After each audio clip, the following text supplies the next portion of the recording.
Yo, what's up, guys? This is Ben from Armor for Sleep. You can check out a new song that we just dropped called What a Beautiful World.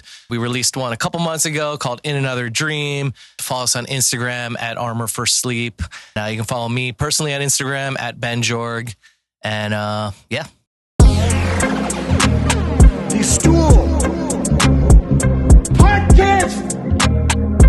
What do we want? Mr. Stool! Dad, who the hell are these assholes? You guys are so mean. Those kids are real losers. We don't want your music. You're their forfeit. You guys are so embarrassing. To win any motherfucker over is being funny. Nice work, you dunce. You know, lunchtime in the summer, Yeah. grilled cheese and tomato soup. Very simple. I've never had that. Really? Like that combination. What? I've been offered it before. It's pretty good. That's like a flavor combination that just makes sense for some reason. Like, It rocks. It's good for dipping. It's good for sipping. Really good for dipping. And then, Do you salt the soup, or do you is I like the a little sandwich salt in my salt? tomato soup. I mean, I'm pretty basic. I've had it fancy too. Like you see the fancy grilled cheeses. Like they'll combine those, and it's like a fancy tomato Five bisque or cheese. something. Yeah, Yeah, tomato bisque. Yeah, and then you have that, and that's delicious. But I'm simple, dude. Give me a Campbell's tomato soup, just like that. Good old American cheese, grilled cheese, and I'm happy. But if you think I'm a happy about it, camper. it's basically like a deconstructed pizza. Right. You got tomato, bread, Cheese and bread. melted cheese. Right. You just blew my fucking mind right now. No, Same he shit. nailed it. He nailed it. Yeah. He nailed That's it. why No, it that's always the concept me and my sister were on to. It's like, oh, that's the best way to kind of just like emulate that when you're at home and Yep. you're in the 4th grade and you need to make something for your lunch, you know? Yeah. Classic. Yeah, that's always a good standard, man. So you guys heard it here first. Anthony is Sipone minded. And with that note, we are going to start the show. He's not wrong. I did say that pretty much verbatim. Yeah. Welcome, guys. This is the Stool Podcast. Appreciate y'all coming through. My name is Johnny, a.k.a. JonnySavag.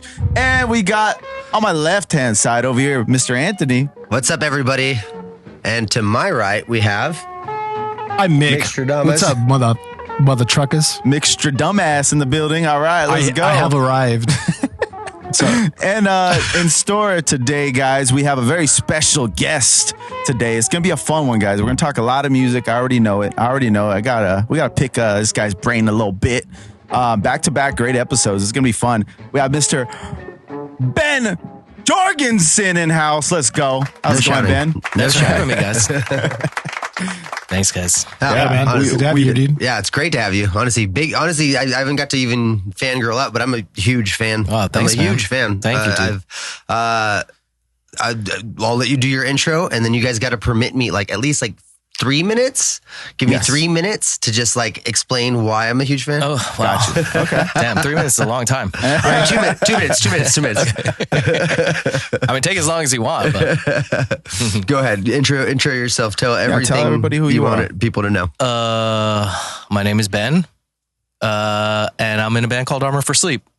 Awesome. A band I started when I was 17 years old in the year 2001, and somehow still doing it. So, That's amazing. yeah. It wasn't going on for the entire time, but it's the same thing. Yeah. Yeah, that's honestly what all of us are. That's something inspiring to all of us because we're all, mid-30s musicians doing it, for 15 plus years and having to find all the new routes of, the social media elements of promoting and, just like you said, you started a band when you're 17 and when you started, it's just like you and a guitar and then you're just trying to do songs and then it becomes this whole other machine, Yeah. So. It's been a journey for sure. And definitely did not plan for it to kind of take the weird twists and turns that it did. But obviously, between 2001 and now is a long time and a lot of weird stuff happened. Yeah, no, I mean, I'm sure we'll get all into all the interesting stuff. But I feel like, going over, let's start with, You said 16, 17. I had to be probably about like, you know, probably around the same age when I was coming across your music, you know, probably maybe a little younger, 14, 15, maybe. I don't know. But, yeah, no, you were part of like I think we all have those like soundtracks to our summer. You know what I mean? Yeah. Dude, and, you know, I think that, you know, like Blink-182 is like a big one for us. And like, I would say the summer of 06 for me, you were just like one of those top 5 albums. Dream to Make Believe is just, that was just crazy. It was in the rotation just consistently. That's a huge one for me. Yeah, it's so weird for me because like I grew up with bands that like I had my summer bands, like a lot. I came from New Jersey, so a lot of those bands were like Saves the Day and Thursday and the bands that influenced me. So I was just trying to, you know, emulate the stuff that I love. So it's still super weird for me that like we became that for other people. You know what I mean? It still kind of takes a minute for me to wrap my head around. I'm affirmation that I'm proof cool, that exists. I this summer, you know, I have a pool at my house and it was, you know, you were heavy in the rotation again this summer while I was around the pool, you know, so it's just one of those vibes for me, you know, and I think it's like I said, that's people talk about the soundtrack to your life, you know what I mean? It's just whatever records you fall in love with. Dream to Make Believe is one of those records for me for sure. So that's awesome, I have to praise that much. There's my 2 minutes. 2 minutes. We did it. We did it. We did it. We did it. Yes.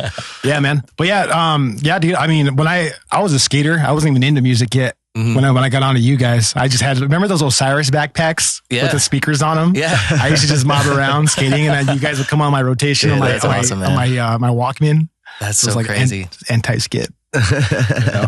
But yeah, dude. I was pretty excited to see you and you guys were, you know, firing it back up again. Yeah. You know, that was like, oh man, that's sick. So what brought that about?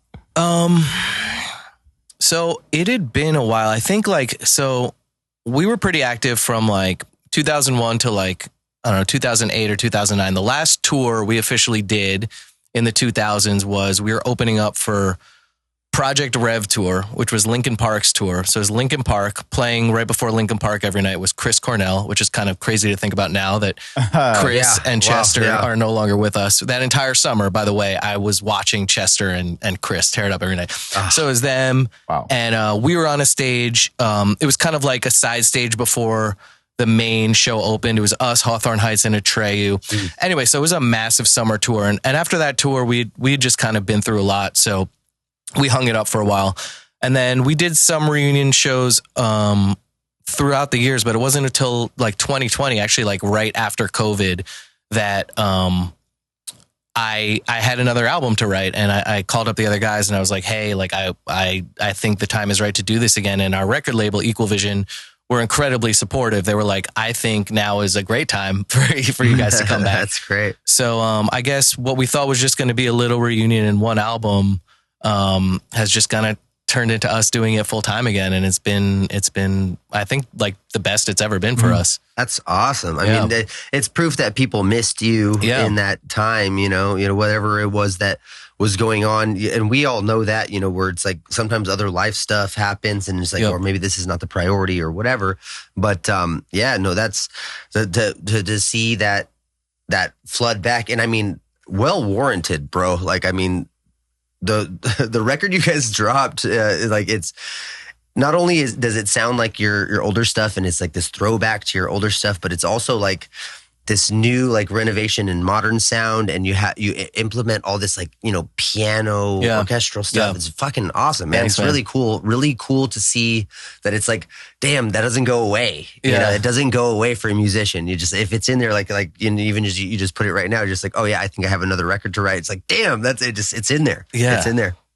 Thanks, and thank you. I really appreciate that. But also, it's like, it's this weird kind of like liberating feeling, because back in the day when we were in our 20s trying to like make it as a band, I feel like, I don't know, there were so many weird things that we were going for. And like now, a bunch of years later, like, well, speaking for myself, I don't have any of those same motivations. And for me, it's like, I just want to do cool shit. And like, I don't, like, there's no more MTV. We're not trying to be on TRL. We're not trying to go viral. Like, we're not trying to do any of these things, because like we actually have real fans now that have stuck with us over the years that like us for who we were, which is really relieving, because like I don't have to do anything else but like be honest for our fans to like it and try and do cool shit. And your material. Like, yeah. I mean, I think that's the formula, man. And it might take, years, but I think that's the way for bands to do it, man. Like instead of really just chasing that dragon of trying to like, all right, what's the trend right now? Yeah. How do we go on TikTok and get this much time? And, it's like, I get confused by all that when it's like, really like, I'm not in it for any of those elements. I just want to write.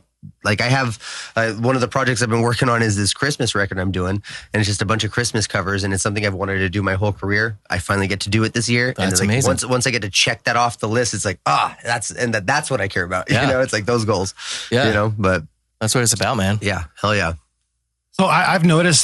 So from when you guys first came on the scene to as you guys started releasing more and more stuff, your guitar tone. Did you have gear change ups along the way? I mean, what made you envelop to where you are now, tone wise? So I will be honest. I'm not a super like heavy gearhead. Like to me, like the sound of the record is almost like I leave that to the hands of our producers a lot. You know what I mean? For me, I'm more about, like I get, since I write the songs, I get super nitpicky about, the melodies and everything like that. But I will give it to our producers who like fine tune the actual audio of the guitar sounds. Like I leave it to them because we've worked with some amazing producers and their battle a lot of time is how to fit stuff in sonically.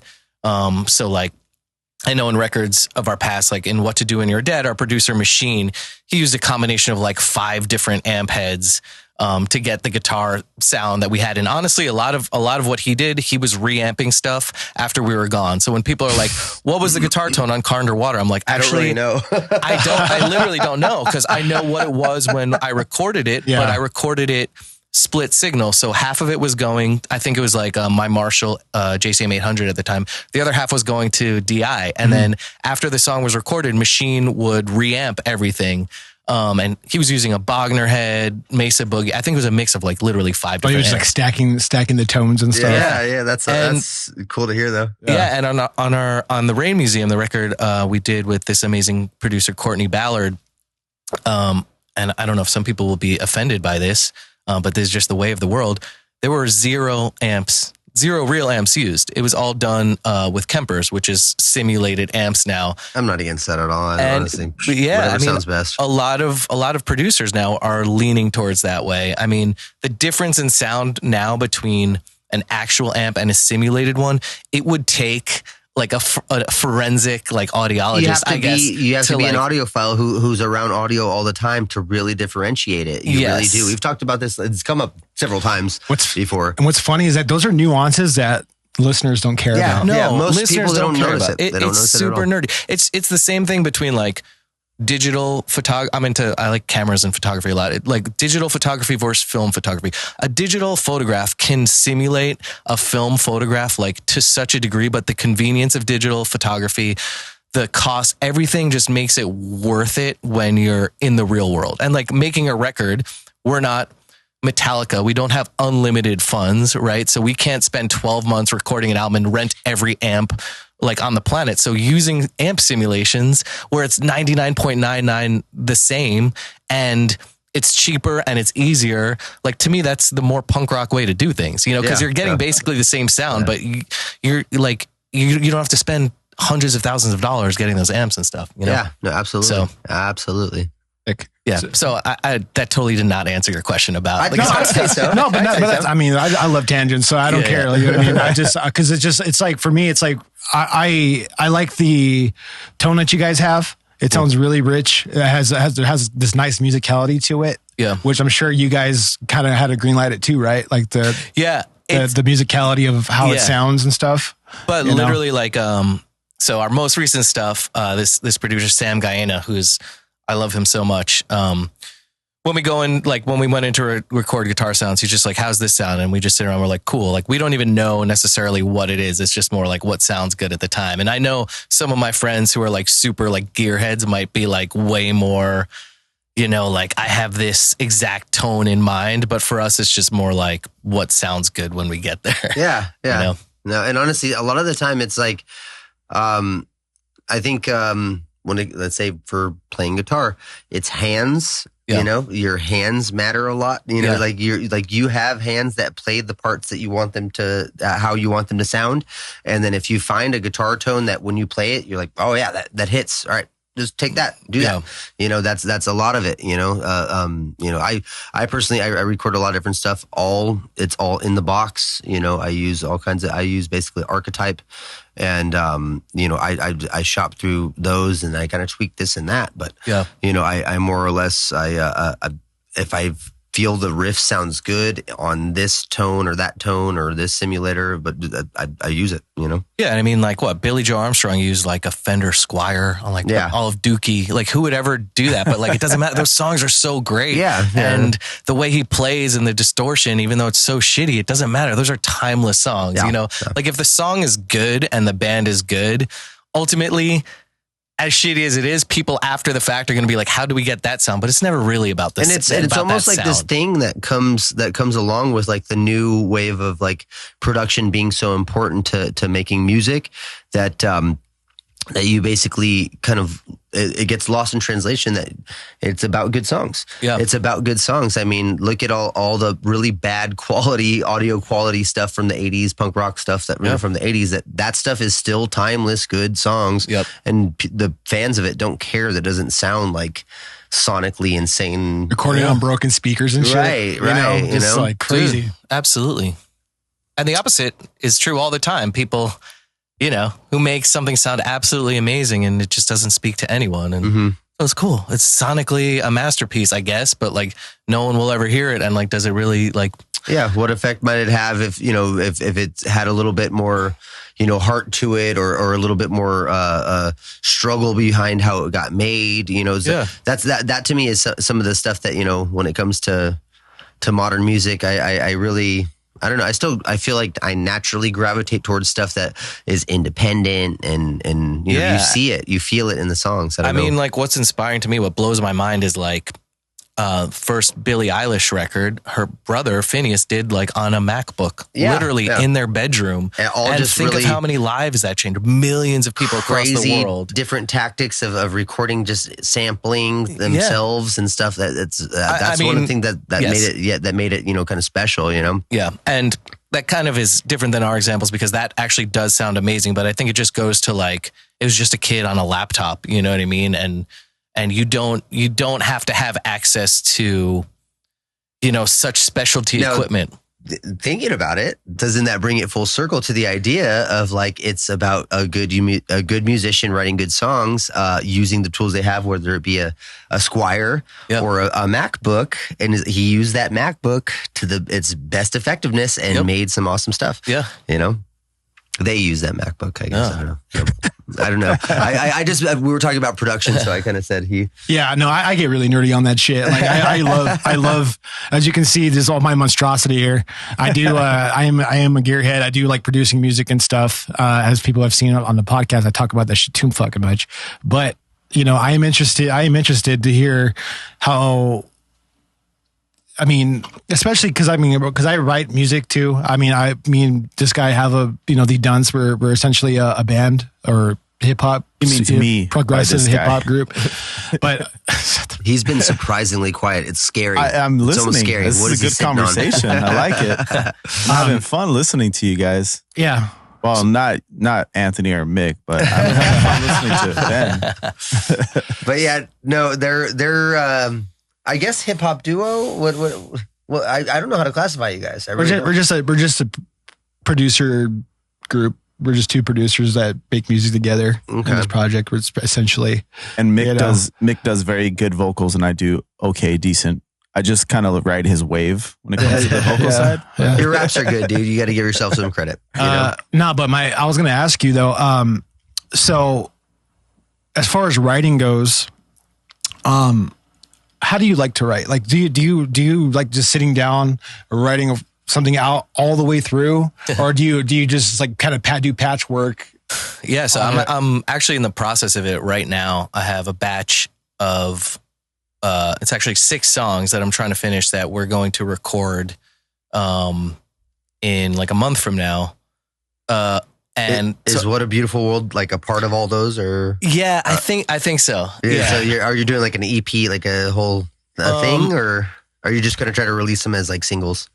So it is kind of like part of one album. I just don't know if we're going to release it as a couple EPs or as one album. I think what we're doing now is kind of what how people consume music now, where we're going to release a bunch of singles. You know, I think that's just how people are used to receiving music nowadays. Instead of just like dropping an album, be like, here are 12 songs, and then like bye, and then you don't hear from us again. I think we're just gonna, parse them out. Yeah, slowly release music. Okay, back to the writing thing. Yes, sorry, I do that all the time. I'm sorry. No, it's all good. But I have an exact answer because I've been thinking about how I do things for these songs. Do you guys know when you download like a bunch of files like on a Mac? I always thought a Mac would work like it downloads one file first. So you see the progress bar of the first one and then the second one starts, but it never works like that. When you go to download 6 files, the progress bar moves slowly for all of them until it ends. Yeah. And I realized that's, at least lyrically, that's how I am for these songs. So I have all of these songs done musically, and now I'm finishing them up lyrically. And what I'm kind of doing is like working on like all of them at once. So like I'll do a chorus of one, a chorus of another, then I'll go back to the first one, finish up the verses, and the third one I'll do the bridge, and like none of them are done. And by the time, it's close to going into the studio, maybe like up until a week before, literally none of them are done. But then like on one day, they'll all be done at the same time because I'm slowly like filling in the gaps of all these songs. And also for me, that's helpful because like, I guess one thing is like, I don't want to repeat myself if I have like 6 songs coming out at once. I want to make sure like those are each completely different ideas. So like I get into trouble if like I'm not writing them all at once, because then I'm using the same words or the same ideas, and like I'm OCD about that and I hate that. So like if I'm doing a bunch at once, I know that I'm like theirs are going to be like 6 individual songs. And yeah, I don't know. I work better like that. That's super interesting. Yeah, but that's super interesting. But that's more specifically, and you know what I will say. So that's for lyrics, but that's also kind of for music too. Like I'll start a bunch of musical ideas that are like half done, and then one day I'll be like, okay, I need to have a bunch of songs, and I'll listen through my half finished ideas, and I'll be like, I think I can make that more fleshed out, this more fleshed out, and then I'll kind of work on a bunch at once. So like, it is kind of like I'm working on multiple songs at once. I'm bad at just finishing one song completely. I think that's great, man. I mean, I would say I do that like to like a way less organized scale. Like I'm not focused. It's always kind of just like side project stuff that I'm working on, through my day to day. But yeah, no, I could definitely relate to that. Yeah. Basically, writing or getting inspired to have, I want to do this kind of fast idea. And then even just in the progress of that, I have this other idea. And then you build up a couple ideas and none of them are quite done. Yep. And then, having the focus to like, as you're, doing guitar for it, this one's finally done. And then, that one came together. That one came together. And then lyrics, that one came together. Yeah, that's it. It's crazy. It's something I relate to for sure. Yeah. And then also having the deadline of like the recording date. If I never had the deadline of like, okay, I need to be in the studio by mid-November, I think stuff wouldn't get finished. But like having that deadline makes me, download all those files. Well, that's really important for you to have a deadline. For sure. Yeah. If I didn't have a date to record something, I wouldn't just sit in my house and be like, oh, I have this complete song. I have this complete song. Like it really is in an effort to like be ready for the studio. Yeah. And also, I've learned in the past when I'm not fully ready, when the song is not fully done before I get to the studio, I have fucked up. And I'll get to the studio and I'll never be happy with how the song came out because I didn't do enough work at home to flush it out. No matter what amazing producer we have and who I'm with in the studio, it takes me a lot of time to think through the song, the lyrics, the melodies, and like in a studio, if we need answers, like Ben, you gotta, what are the words to the bridge, or like where the chord's gonna go. Whatever I come up with on the spot is never as good as if I had spent the time at home the month before really hashing it out. So that's why having that date makes me prepare to do all the work beforehand. Right. So So when you do your vocals, do you do the whole gibberish thing where you just get the melody down essentially, like you're punching in vowels and stuff? Yes. Yeah. That's how I do lyrics. We're like 4 for 4 on that, I think, at this point. I think everybody kind of does that. Everybody we ask about it, it's like we write melodically first, and then lyrically it comes next. Yep, absolutely. Yeah, that's what I do. I do gibberish. I'll hum along, and then so that's phase 1. Phase 2 for me is if I can't think of like a really strong. Usually I'll try and write a chorus first. So I'll do the gibberish, and then if I can't think of really strong words that fit that melody that I'm humming. After a couple days, I'm like, fuck it. It was the wrong melody. I throw it out and then I try and hum something else. Mm-hmm. And then if that doesn't inspire, and it doesn't have to be the full song, but just like that hook of the song, like that one line that I'm like, oh shit, I can see the whole song built off that. Yeah. So like I'll throw out a few different humming ideas. Cause sometimes it sounds catchy, but you're like, man, there's nothing that like there's nothing lyrically that's coming to me based on that. And I don't know if that's stupid, if I should spend more time with it. But for me, if I can't think of those special words with that melody, I throw it out and I try humming again. Yeah. No, but I think that's a great approach for it, because it's like you said, if you have that deadline, you have that fire under your ass to get it done. Then you kind of know right away where it's like, oh yeah, I have X amount of confidence in this thing.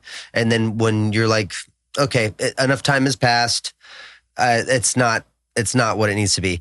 And then, like you said, you have the motivation to be like, well, I got to write something into it immediately, something new. And that 50-50, it'll turn out better or worse or whatever, or better or the same, you know what I mean? But you'll come up with at least something that took more effort to refine.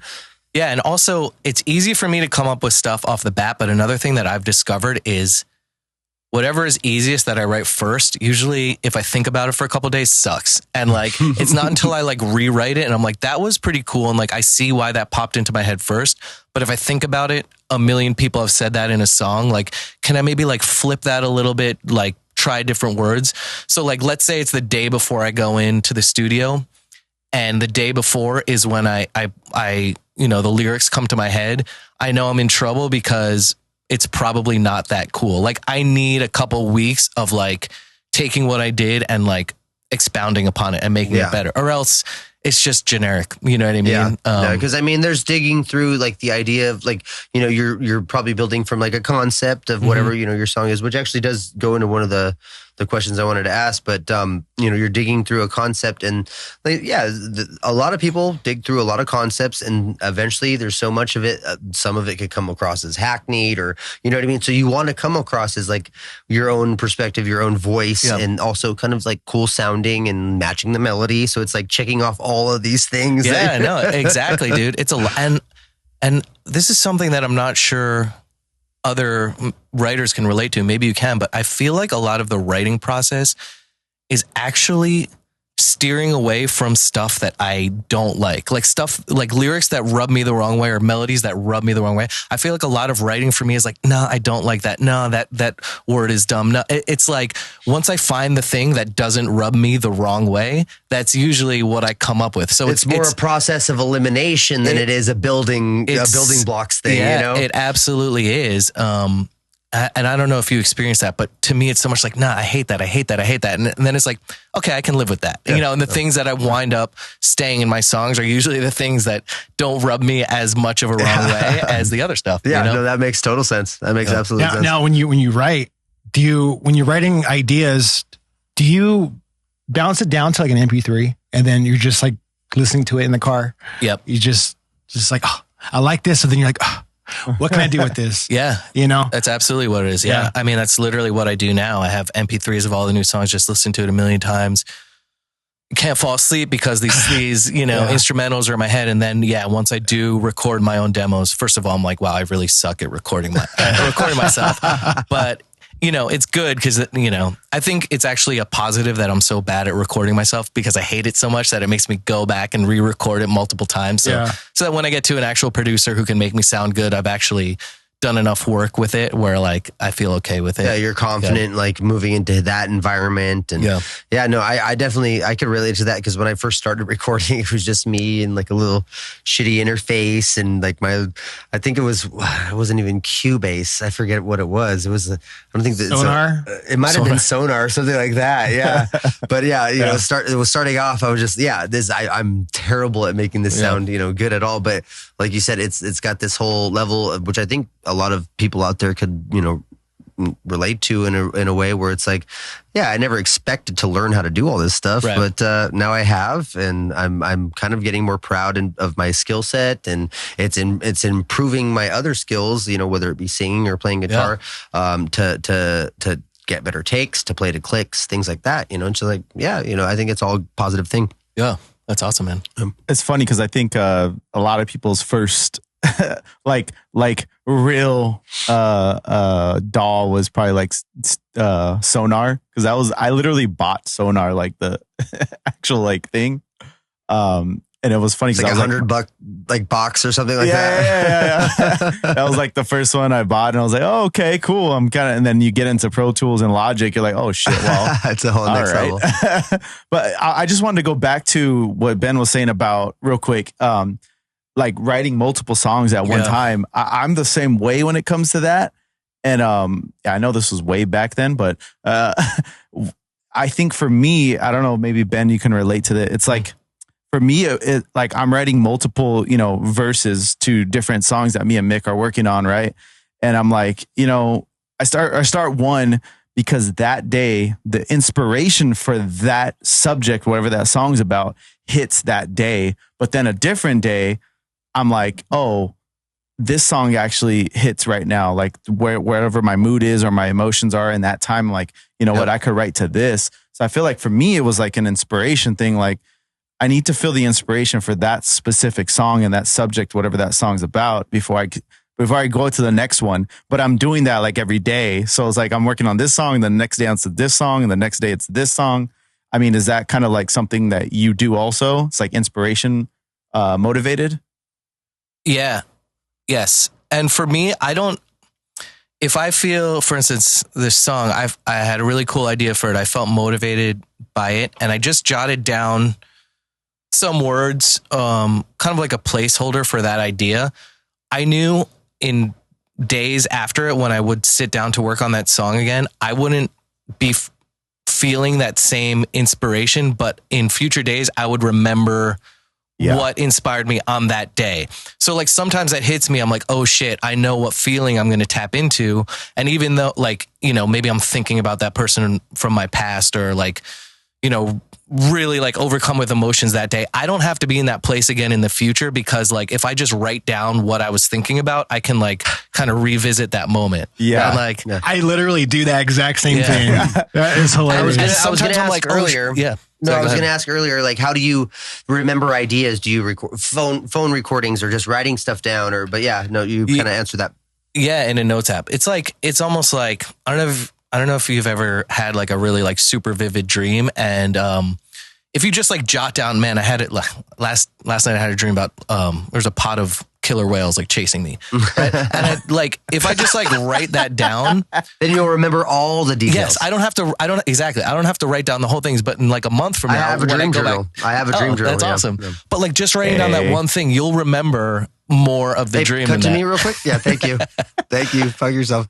Go ahead. I'm sorry about that. No. So it's the same thing with these songs. Like if I have like an image of the song, if I just write that down, like, okay, this song's going to be about this, then I'm like sick. Like I can come back in a week from now and like I remember that whole vision of the song. So sometimes I get stoked. Like that to me is more work than spending 4 hours in front of my computer, because I know then in the future it's just filling in the blanks on that image. It kind of slides naturally. You know what I mean? You know, like, I might not have it immediately right now, but it's going to come into place. You know, that's a great place to be in. You know, I think a lot of people don't focus on writing that way. You know, I think, you know, it's like with that single culture out there now, I think a lot of that affects how people are writing music. And, you know, sometimes people are just writing a song because, all right, we need to put out a song. You know, it's like, all right, cool. Well, do you have all of the best ideas together for that song?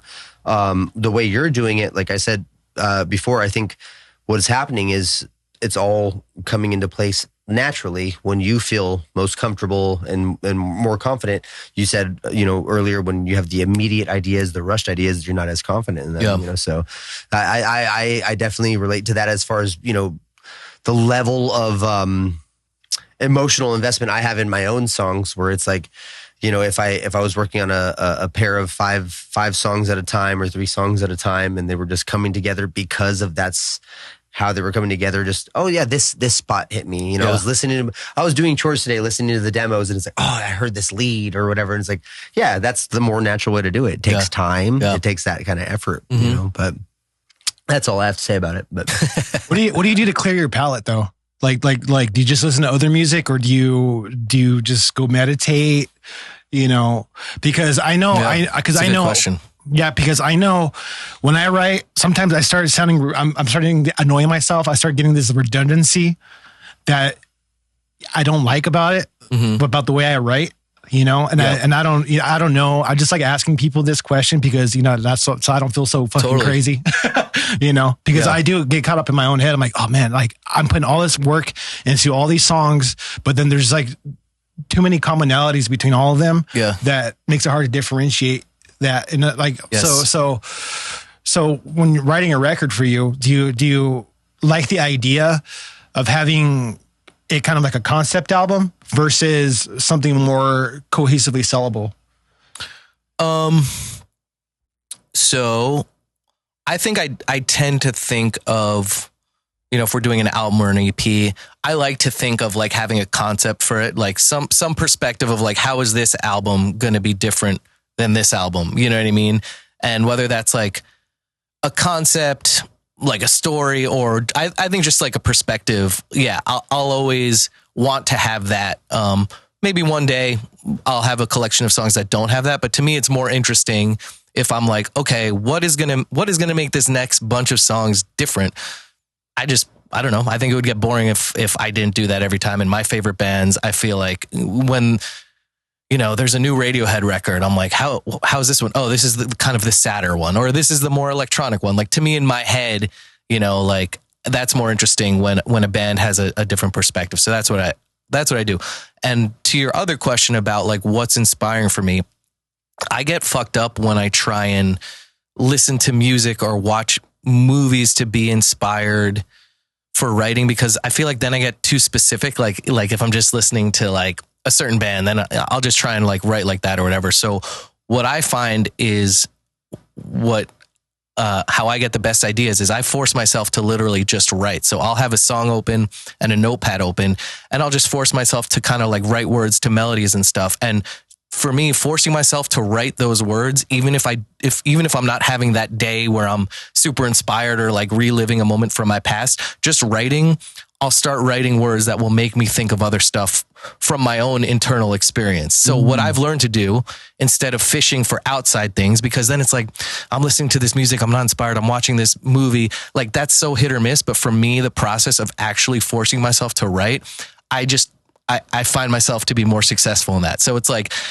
it takes a little bit more discipline because I have to force myself to sit at my computer, be like, don't get up and look at fucking Amazon. Don't go downstairs and watch TV. Stay here for a couple hours. That's a fucking rabbit hole, dude. Yeah. I would be like, oh, gear. Then you just find like, you start competitively pricing stuff. I wanted to remind you, Mick, you need to buy that replacement cable. So just make sure you.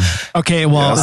Those cables suck. We bought some cheap camera cables. So I was just like, it'll work. It worked for like one episode. Oh, damn. He's gonna be working. He's gonna be editing this episode, and then he's gonna come across that part. And he's like, you know what? Oh, actually, I got to do that. That is literally what's gonna happen. No, but buy American, guys. Buy American. But that's what I think is. I'm asking kind of this question because I'm trying to lead up to asking you this. So, obviously, the culture now is the hot new thing for artists is releasing singles, having that as a foundation for just releasing stuff, and that's just having marketing campaigns for everything. You do maximum content for every release, blah blah blah blah. I get it. So, in your mind, does this feel like it's more work doing singles than having an album out, then you're just literally, you have the album out, and then now you can kind of take your time. You can kind of like spice it up, all your content off of this one release. You know what I mean? I mean, I don't mind this whole thing that we're doing of like releasing songs. I think it's, whether or not we hate it or we love it, just the nature of where the world is and where Spotify is and how the internet fragmented people's attention spans with music. This is just where we are, right? And so I'm not going to fight it. But at the same time, it's at least with us and with our songs and with how I write, it's not going to change the style of our music. It's not going to change what we do at all. It just means that we're going to release, like, we used to just be like, wait, like no new music out. And then bam, here's an album with 12 songs. So now it's just going to be, we're going to release a bunch of those songs before the full album is out. Mm-hmm. That's just kind of what everyone's doing, but that doesn't really change anything from my perspective. If I thought we had to like change our music, or change the content of our music for people's attention span, I think we'd be messing up. You know what I mean? How hands-on would you say you are with like, your profiles and your interactions with the social media stuff and the putting all that stuff out? How would you say you're like pretty involved, or at least have, at least eyes on any of that stuff? Or is that like part of like, you have a team that does all that stuff mostly? Yeah. There's no team. It's only me. Oh, okay. I run our social media. I mean, so we just released a lyric video for our new song that we did. I actually did the lyric video. Wow. Oh, nice. I was watching it not watching it, but like, I watched it and then I was listening to it pretty much all day because you released it, a day and a half ago? Yeah, it was on Friday. Yeah. Yeah. We'll listen to it today. Oh, yeah. Cool. Thanks, guys. That's one of the things we have yet to get to is any music. I know. We usually rip into some music. This is a good podcast when you don't get into any topics or anything and you're just riffing on, we're just going conversation. This is cool. Yeah, keep this. going. I mean, explain. Yeah. So, we're going to be playing it when we were young. There's going to be a video wall behind us. I did the video wall thing. Wow. Sick. We don't have a manager. We did for a bit recently, but it would be different if we were a band starting off. I would recommend maybe having a manager, but like we've been doing this for a while. We already have our fans. Our record label Equal Vision is super supportive. So they just like put out our music and they pay for us to, produce our music, and they help. They do a lot. They distribute our music and everything, but everything else creatively, I mean, I don't know what other bands are doing, but like I've just always been super hands-on with our artwork and our messaging. And I wouldn't trust anyone else to do that. That's rad as fuck, man. Yeah. That's so rad. I think that's so cool. I mean, I try to do something similar with my project. I mean, I do all our lyric videos and all that stuff. And I think that's a whole part of kind of adapting to this, this new way of, putting music out and putting out stuff, getting your stuff out there is just, all right. Well, I mean, I guess lyric videos are what's going on. I'll make one, and you figure out how, and then you just do it. Yeah. Yeah. I mean, I love, video editing and kind of photography and videography. So you were talking about short film stuff. We got to get into that. We can't forget to get into that a little bit. Yeah. Jot it down. Yeah. I also love filmmaking and stuff. Kind of dabbling my feet in that world a little bit. So that is, when I started Armor for Sleep, I came from, being a drummer. So when we did our first demos and stuff, it was actually just me in the studio because I had the skill of being a drummer. So it was helpful. And because I have learned how to do a bunch of like video editing, I've been able to use that skill, for the band, which is just like convenient and like one less person we have to rely on, and a video, and specifically like a lyric video, is such an important way that I feel like our fans will be able to like learn about our songs. So why not have it be me who's, making presenting it to people in the way that, I mean, you're cutting out, I mean, not even just in the process of, making the video, you're cutting out a middleman in the sense of having to explain the vision. You know what I mean? You could just express it yourself. 1000%. Less money too. Less, yeah.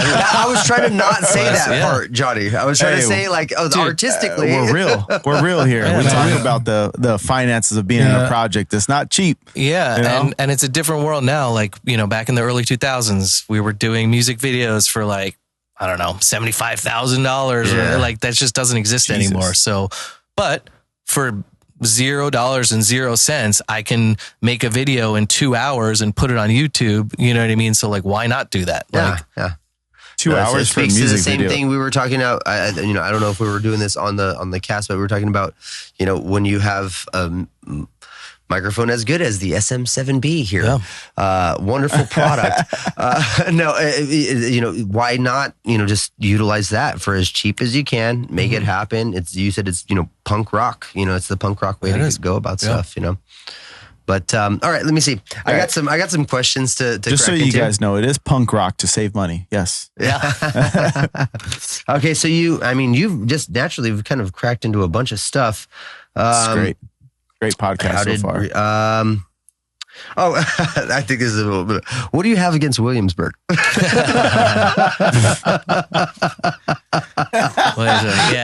you know, I feel like the people of Williamsburg are going to hate me forever. It's funny, whenever we play Virginia, a lot of people are like, what do you have What against? the hell? I'm like, no, it's not Williamsburg, Virginia. I was talking about Williamsburg, Brooklyn. So this song was actually written kind of like tongue in cheek as a joke. We actually had a lot of friends at the time who lived in Williamsburg, and also like our friends when we wrote that song were like, why'd you guys write this song? You hang out in Williamsburg all the time. And we're like, yeah, we know. So it was like, okay, so we had one group of friends in particular who were just like low life drug addicts, I guess, that hung out in Williamsburg. And it was I feel like at that time there was like, I feel like the Killers were making fun of Panic at the Disco. There was this whole like hipster versus emo thing that I don't know why we thought it would be funny if we just like made fun of our hipster friends. But yeah, it was just kind of a joke. And yeah, I don't really hate Williamsburg. That's about as perfect an answer as we can expect, honestly. Because I mean, the lyrics of the song are, I would say, incredibly tongue in cheek. You know what I mean? If you don't take it that way, obviously, you know. But I just thought that would be a funny, you know, question, just because I'm sure, like you said, you know, when you play around there, or like you have, you know, fans from there, like, yeah, what the fuck? Yeah, I actually think we're going to be playing in Williamsburg coming up, which is going to be funny. You got to close out with that song. Yeah. Okay, so as far as I would say, you know, you're obviously like the core writer, I would say, you know, of most of your stuff. When it comes to writing leads, lead guitar, bass stuff, do you write all that as well? And you have everyone just kind of, you know. Yeah, so I've always written all of the songs. Nash, who's been our drummer since, you know, 2002. He'll take the drums and run with it. And, you know, like when I demo out the songs, I'll have like electronic drums, just that I use Logic. So I'll program drums, but Nash will come and make it his own. Bring it to life. And yeah, in terms of all the guitars, I've done that. I think bass, for the last couple records, the producer, we have a couple friends that will jump in to do it.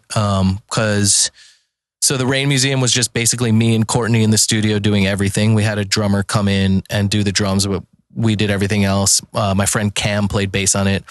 And then for the stuff we did with Sam, Sam played a lot of the bass and I played all the guitar and Nash played the drums. So that's kind of what we do. Yeah. Very cool, man. Yeah. Very cool. Honestly, if you need a bass player to record, I got you, bro. I've been playing 15 years. I got you, bro. Yeah. There's a reason he's asking for gigs. He sucks. He sucks. Good to know. No, that's incredibly interesting, man. I think that's so cool. You've been able to build, you know what? Yeah. I mean, 4 records and an EP, and I mean, I don't even know, a bunch of stuff. I feel like it's crazy. It's, you know, I watched this Metallica documentary, Some Kind of Monster. Have you guys seen that? Oh yeah. And I remember seeing it and like they're all in the studio together and like writing lyrics. It's like the 4 of them sitting around throwing around words, and I'm like, man, that is not how. You know what I mean? Like for our band, it's always like I have all the songs done, and then whoever Nash will do the drums, and then usually for me and whatever guitar players we've had that were playing live with us, it just seemed like silly when I had written the songs for the past, 6 months and knew how to play everything, to sit in the studio with someone else who I'd have to teach the part to right there and hand the guitar to them when I'm like, I know this, like, can I just play what I wrote? That, you know what I mean? So as we've gotten older, I've like there are no more egos in the studio. It's just like, let's get the song done, the best version of the song. And I think everyone understands that.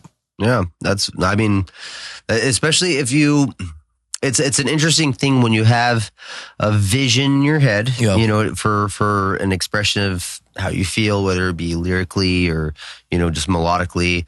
But when you have that vision and you're getting it out and people are behind it and, to the point where they're, oh yeah, cool, I'll play guitar for you. But also it's like, there's the particulars of how that expression comes across, like where the emotion really is supposed to hit, if there's, this moment in playing where it's, because I have my own like solo project that I do. And then I also have a band with like, musicians that like literally over the years, like we've learned more and more how to understand each other and how to read each other when jamming a song. And that's what we're trying to lean into now is when it comes to writing, are we going to, kind of rely on this like basic, straightforward, pitch of the song, or are we going to just do like this free form idea? And we're kind of more leaning into this free form of like, oh yeah, let's figure out how to capture us like having fun. That's cool with man. These songs, and I think that's cool, that you have, this vision that you get out and then you have this team of people, that come behind you. I think that's awesome, so.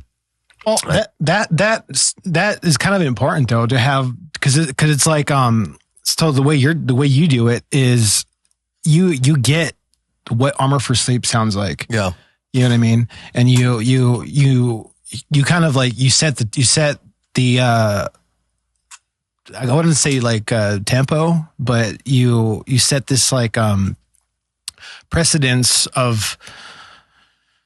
I don't kind of like how to approach writing, how to approach melodies, how to approach. It's just like this formula that you have that just it has worked. Yeah, like over and over again. Yeah, like we were talking a little bit about how on the newest full length that you have, like there's this nostalgic factor to hearing your voice again and hearing how you arrange songs again, but also this new element of writing, like you have like all these new things you've implemented.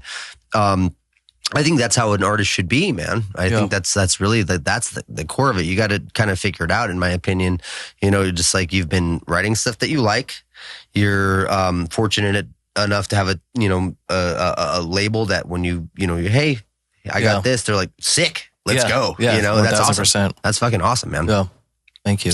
But let's go into some music, dude. Yes. Yeah, let's do that. I'm okay with that. How long did we go without listening to music? That's a record. Probably like 45 minutes. That's a record for us. That's a record. I don't know if that's a good thing or a bad thing, but no, that's a great thing. That's a great thing. That means the conversation is going natural. Yeah, that means we're just having fun out here, So, Ben, you shared a song with us that you like. Muriël. Is it Muriël? I have no idea, actually. So the reason why I wanted to highlight this, so you guys asked me like what song I could bring to the table. And so there are like, I just feel like I wanted to maybe show people who are listening an example of like I listen to a lot of like rock music. Like I like a lot of that, like the heavy bands now. Like I'm a really big fan of Spirit Box, and I think the last Dayseeker record is awesome. Nice, yeah. But I also Spirit Box is incredible. Yeah, Spirit Box are sick. My fiance and I love them. But I also listen to music a lot in terms of when I'm writing. If one thing does inspire me more than listening to like rock bands, which I think makes me think in line with them. So I try and steer away from listening to rock music when I'm writing, but I like to listen to music a lot that makes me think of different like emotions, I guess. And so a lot of times what I do is I'll put like on a sleep playlist or like a playlist that's supposed to like help you go somewhere else. And I just picked this one track that's been helping me go to sleep and actually that I've been using a lot when I sit down to write. Like this is like an example of something that's on a playlist that will like, help me get in the zone. Okay. So I have no idea who this person is. That's the first kind of person who's brought that kind of thing to the table. That's cool. Yeah, that's cool. Yeah, because I could have said like Spirit Box, but I was like, I don't know. No, that's great. There's no fun in that. Everybody knows them already now. Let's check it out. Let me set this up correctly. Bam. There we go. Move your head a little, Anthony, to the other side. There we go. Better? Yeah, it's better. Okay, thanks. The more you could cover your face, the better. Also, like, I love when I hear something that I'm like, man, I could see like a movie preview being like set to this. Mm-hmm. Ben's a big movie guy. That's what I realized. I'm a big movie guy. I want to talk about that after this. Yeah, would love to.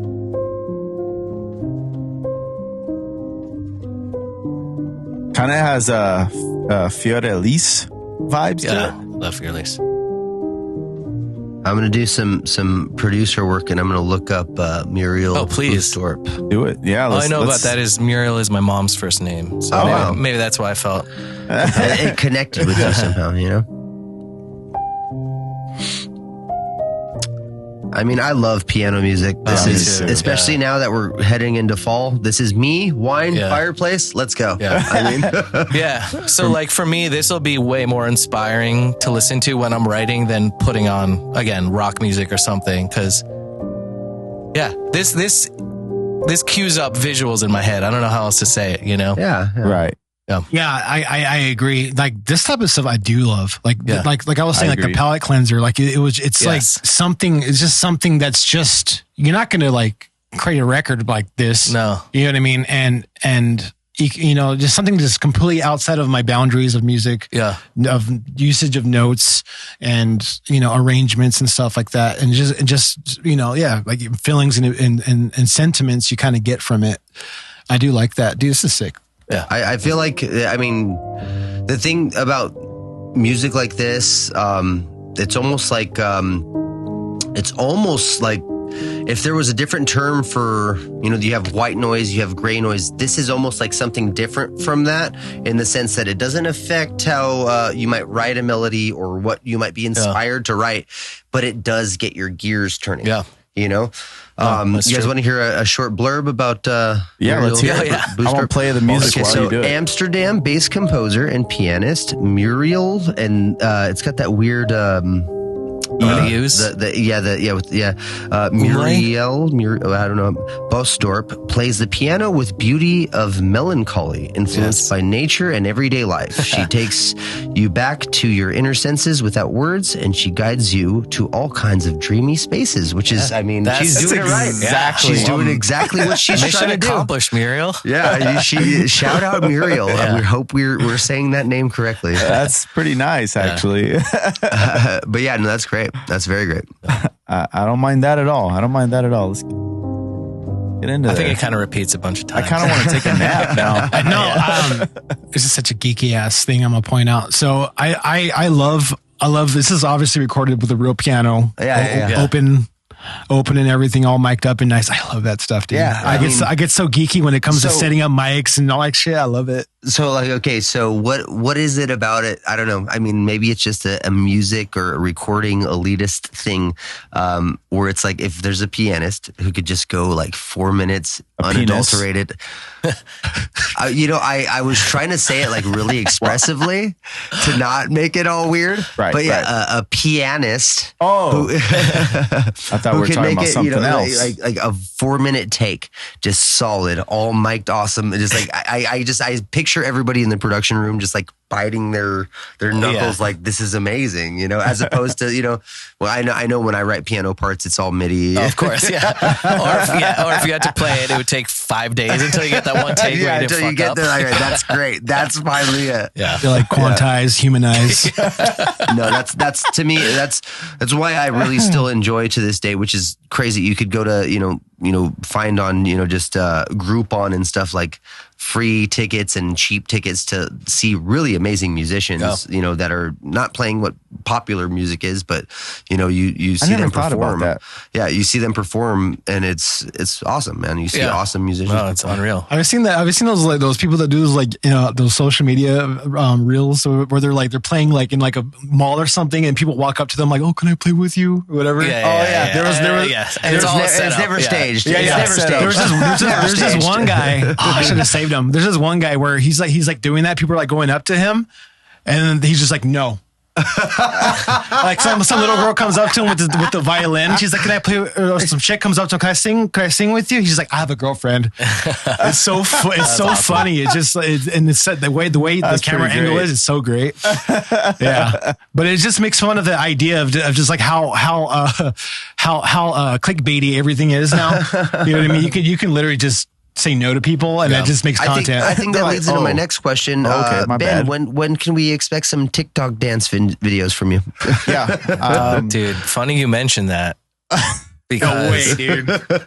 No, your fiance got you in on this one, didn't she? But what I was gonna say is, and I did not want to do this for the longest time, but I actually started a TikTok for us 3 days ago. You have to. We have 6 followers right now. And like my thing with TikTok is like, we're not going to do anything dumb like that. It's literally more of an experiment to be like, what if we just don't try and game the system or do anything that will go viral, but like we'll just literally put out our music. I'm just curious to know like how the algorithm how it work. works with it. That's no, I absolutely. That's like, the approach that I have with pretty much most of the social media stuff. Yeah. You know, it's just like, okay, this is what people say works, and I'm going to just try it my way. I really didn't want to do it though. I'm not gonna lie. I'm no twerking videos, nothing. No, you know the fans want it, dude. If you see even though you know the fans want it, that's a whole marketing campaign. Benjamin's booties. It's like booty shorts. You get some merch on that. No, but I'm just kidding. But not happening. Not happening. Yeah. Speaking of merch, dude. I mean, your shirt game is ridiculous. Oh, thanks. Yeah, dude. Like I've seen like every post, you got like some sick ass shirt, dude. No, we're gonna bring this up because this is what I was wanting to talk about. I got some good ones up there, bro. Like, first of all, like we got right here. I mean, I don't know if you guys can see it. Yeah. X-Files. It's a good X-Files one. Yeah, bro. That's one of 2 X-Files shirts. That is so sick. That's a sick ass shirt. Okay, wait. I was super into this. Hold up. I got you guys. Hold up. Look at this one right here. Wait, right here. Is that not one of the sickest shirts you ever seen? Okay.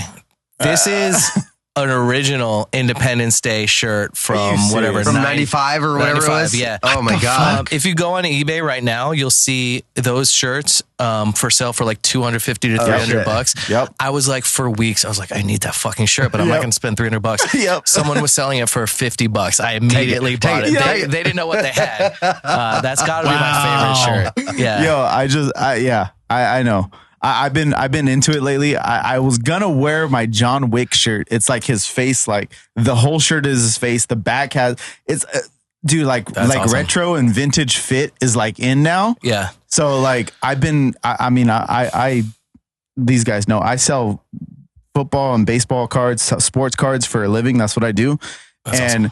And I work for my brother, and that website that we use is called Whatnot. It's an app. And people sell vintage, like vintage shirts, but they also sell like retro remakes. Yes. Well, that's exactly what this is. Yes, it is. Yeah. So I purchased a Deadpool Wolverine shirt, and then the John Wick I just got, and then I got like a dope ass Venom and Carnage shirt that I just been like, I've been spending too much money on fucking shirts. I know, now. me too. It's because these companies, there's one called Bootleg something like. There's Das all these Bootleg. dope shit. Yeah. It's There's just Das crazy. Bootleg. Rucking Fountain is really good too. This shirt right here, I'm sorry, dude. Oh yeah, I'm gonna buy this shirt. Bootleg, I think. Yeah, dude, I need that shirt because Keanu Reeves is my favorite, so I need that one. Yeah, I'm a big Mets syndicate. Wait, hold on. Go to my Instagram. If you like Keanu Reeves, scroll down a little bit. You might have to scroll down. I saw the Cigarro shirt. That's sick too. No, hold on. Down a little bit more. Wait. No, let's look at this one. Let's look at this one real quick. What is this? Come on, that's an AI. Wait. Go down a little bit. Yeah, right there. See the group of people? This one? Yeah, click on that. That's me. And who's right to the right of me? That's Keanu Reeves. That's Keanu Reeves. Oh shit. Yeah. So we were playing a show with with Hawthorne Heights at what's it called? What? Fuck, this tiny venue in the middle of the desert. Oh, it's called Pappy and Harriet's. Okay. It's in Pioneer Town, which is right outside Palm Springs. And we roll up to the venue because our loading is at like 3 p.m. The show's not till the night. Crazy. But the inside restaurant was closed down and there were a bunch of motorcycles outside. And it turns out Keanu Reeves owns a motorcycle company. And once a year, he does a ride with everyone that owns his motorcycles because it's like super high. Like I think if you buy a motorcycle from his company, it's like $100,000 bike. Part of the deal is that you get to go on one ride a year with Keanu Reeves and the other guy who started that company. So on this day, I'm buying a motorcycle. Their ride was going from Malibu to Pappy and Harriet's where they were all having lunch there. So when we're loading in, there were like maybe like 15 people inside the venue and Keanu Reeves was right there. So JT from Hawthorne Heights, who's usually like super outgoing, was like, dude, you have to go up and ask him for a picture. I'm like, you're the outgoing one. So I chased Keanu down and asked if we could take a picture. Wait. How'd you lose that? You made the argument. You're the outgoing one. You still lost the argument? No, he was too nervous. And I was like, fine, fuck. I'll do it because I love... Because like, dude, The Matrix is like my favorite movie ever. You gotta. So that's my all-time favorite. I mean, honestly, I would go on the same limb, man. If I saw him, I would be like, bro, you've changed my life in 5 or 6 different ways. Yo, like for real. Bill and Ted, Matrix, John Wick. Do I need to keep going? Yeah. Do I need to keep going? And Jesus, man. So funny thing is, I think the day before I was actually wearing my Matrix shirt on stage. So there is a chance I could have been wearing my Matrix shirt that day, but he was awesome. I took this picture. I posted this to my Instagram. Did not like Keanu Reeves doesn't have an Instagram at all. So I didn't like tag him or anything. For like 3 weeks later, all of these like Keanu Reeves fan accounts were DMing me like, where was this photo taken? And like, this is going like, I guess Keanu Reeves doesn't really leave his house. So this was like his first spotting in a while. So this picture was going around on all these like Keanu Reeves message boards. And people were like hitting me up to try and see like where this was. And like, I was like, guys, chill. The He's Vulture just Circle, man. That's crazy. everyone loves him. He's a good guy. He's Of a course. great guy. So they were like frothing at the mouth to this Like, photo. how did That's you even find crazy. this was not tagged at all. Yeah. That's so That's good. pretty badass, dude. Yeah. No, I mean, I was, that would change my whole year. Is meeting Keanu Reeves out of random. Yeah. That was a random occurrence. Yeah. Completely random. so tight. Yeah. I'm a big Keanu Reeves fan. But like your shirt game, I was literally telling Mick before the show started, I'm like, yo, Ben's shirt game is fucking sick, bro. Yeah, it's super fun. I mean, every shirt that I wear, like I love, like Aliens is one of my favorite movies ever. I mean, it's the best. But it's also really cool because when we play shows, especially like when we're not headlining, every time when we're done playing, I'm like, guys, like come to the t-shirt area, come say what's up to me, because people are like, oh, that's so nice. You like go and shake people's hands. I'm like, well, I'm not really. It's not only to be nice, like it also is really cool to like meet you guys. And like when people come up to me and tell me stories about listening to Armor for Sleep, like it's really cool. So like as much as they like meeting me, I like meeting them too. But these shirts have been like a really awesome way for me to connect with people at shows because it's like a really good icebreaker. And like, I'm just a normal guy, but a lot of times in a show situation, when someone's seen me on stage, that might be weird to say something. And then a lot of times I'll get a DM after the fact, like, I really wish I could have told you this in person. But what I found is wearing these t-shirts is a really good icebreaker. And it, it's really easy to be like, I love aliens too. And like a lot of times that starts those conversations. And I'm like, cool. I'm glad there was an easy way to start talking to you because what's your name? Like, how's Idaho or wherever the fuck we are? Like, it's a cool conversation starter. So yeah. So, I mean, I immediately have to just sidetrack right back into, I mean, I love the whole Alien franchise. Dude, let's geek out. So I mean, that's one of my questions was actually, do you have any nerdy hobbies or any fandom? So this, goes right into that. Yeah. So you love the films, do you follow the comics at all or anything like that? Or not so. I read a couple of like the outline books back in the day. I don't even know what's considered like canon for the actual thing.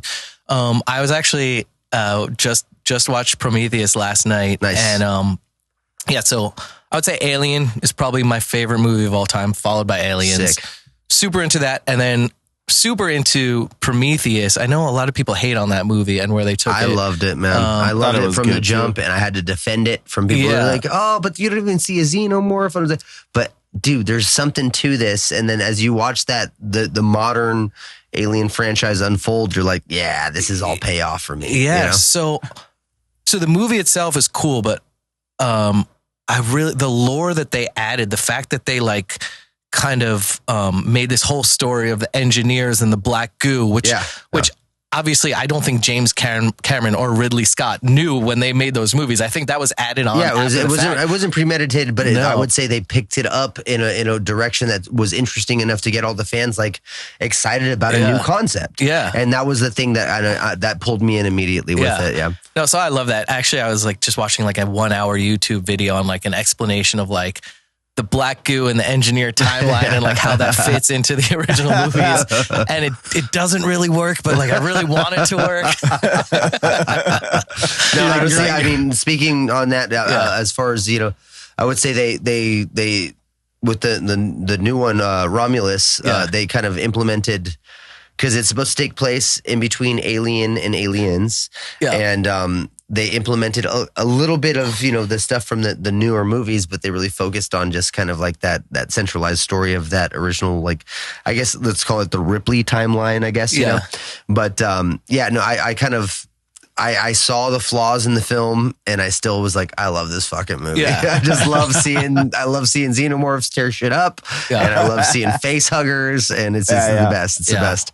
And the kid who played the android was awesome. Yeah, he did a great job. He did a great job. Yeah. Speaking of face huggers, do you guys ever? Well, why are you laughing? Face huggers. Because where are you going with this, Johnny? Speaking of face huggers, fucking something with you. I love face huggers, by the way. Yeah, me too. Me too. Have you guys ever noticed that face huggers have a very similar resemblance to a carne asada when you put it? You know what I'm saying? Yeah. You guys there's thought a about couple that? cuts of meat that if you cut it exactly right, you get the whole like long skinny part and like the branching out of the legs. Yeah, maybe close. Maybe. I'm just saying, I think just every time I cook carne asada, like, I'm pretty sure they would barbecue differently. They would. But like, you're telling me this don't bear a resemblance of a face hugger. You see what I'm saying? I mean, especially because like, let me see. It's a bit of a stretch, Johnny. I feel like you're going on a bit of a stretch here. No. Like if you take a carne asada before you cook it, like the raw, it has like two sides to it. You know? And it kind of like has the resemblance. I can't find one. Let me see. What did someone do to you with carne asada when you were a child? What happened to you, Johnny? Let me explain to where this came from. My brother Aaron was cooking carne asada one day, right? And it was at, I don't know, 4th of July or some shit like that. And he was like, he grabbed it like this and was it like, immediately reminded you of that? Yeah, and he was like, doesn't this look like a face hugger? And if it just went like that at you? And I was like, I think, if I'm not mistaken, I think the actual face hugger in the scene where Bishop is like cutting it. Oh no, it's Ash is cutting it up. I think they use like a lot of like seafood for it. If I'm not mistaken, I think it was like oysters and like that slimier seafood. That's why practical effects are so interesting. So much better. Yeah. Whatever it takes to make it look cool, they'll do whatever. It may have been chicken too. I forget. I remember them all saying like it smelled like shit. Like when the actors were in that room, they like it's because they're sitting there with the fucking raw food for who knows how long many shooting hours for takes. Yeah. Hell yeah. No, I mean that's awesome. I mean, so would you have like a direct number of t-shirts you own? Fuck, I haven't. I'm scared to count recently. Bro, me too. But like my closet, I will say I don't have a big closet, but it is like maxed out right now. In order to fit more, I have to like execute, old t-shirts. You've heard it here first, everybody. Follow Ben Jorgensen to watch him sell all his shirts. Yeah. You could maybe get him signed or something like that. Yeah. If you're selling that, he won't even wash them. He'll sell them unwashed. You get all that fresh scent on there. eBay game. I want the speed shirt after tour. Yeah. All right, what you got? fun. What you got, Johnny? You know what, Ben? You were talking about your guys' new song that just dropped, like 2 days ago, maybe a couple days ago. I say we listen to it, and you said you put a lyric video of this one, yeah? Yeah, put together a lyric video. Yeah, So, I say what a beautiful world. I say we take a scope at this. How about that? Cool. You made this video? Yeah, so I didn't film this stuff, but I assembled it all. This is all stock stuff. Stock is wonderful. Adobe stock, that's what I use.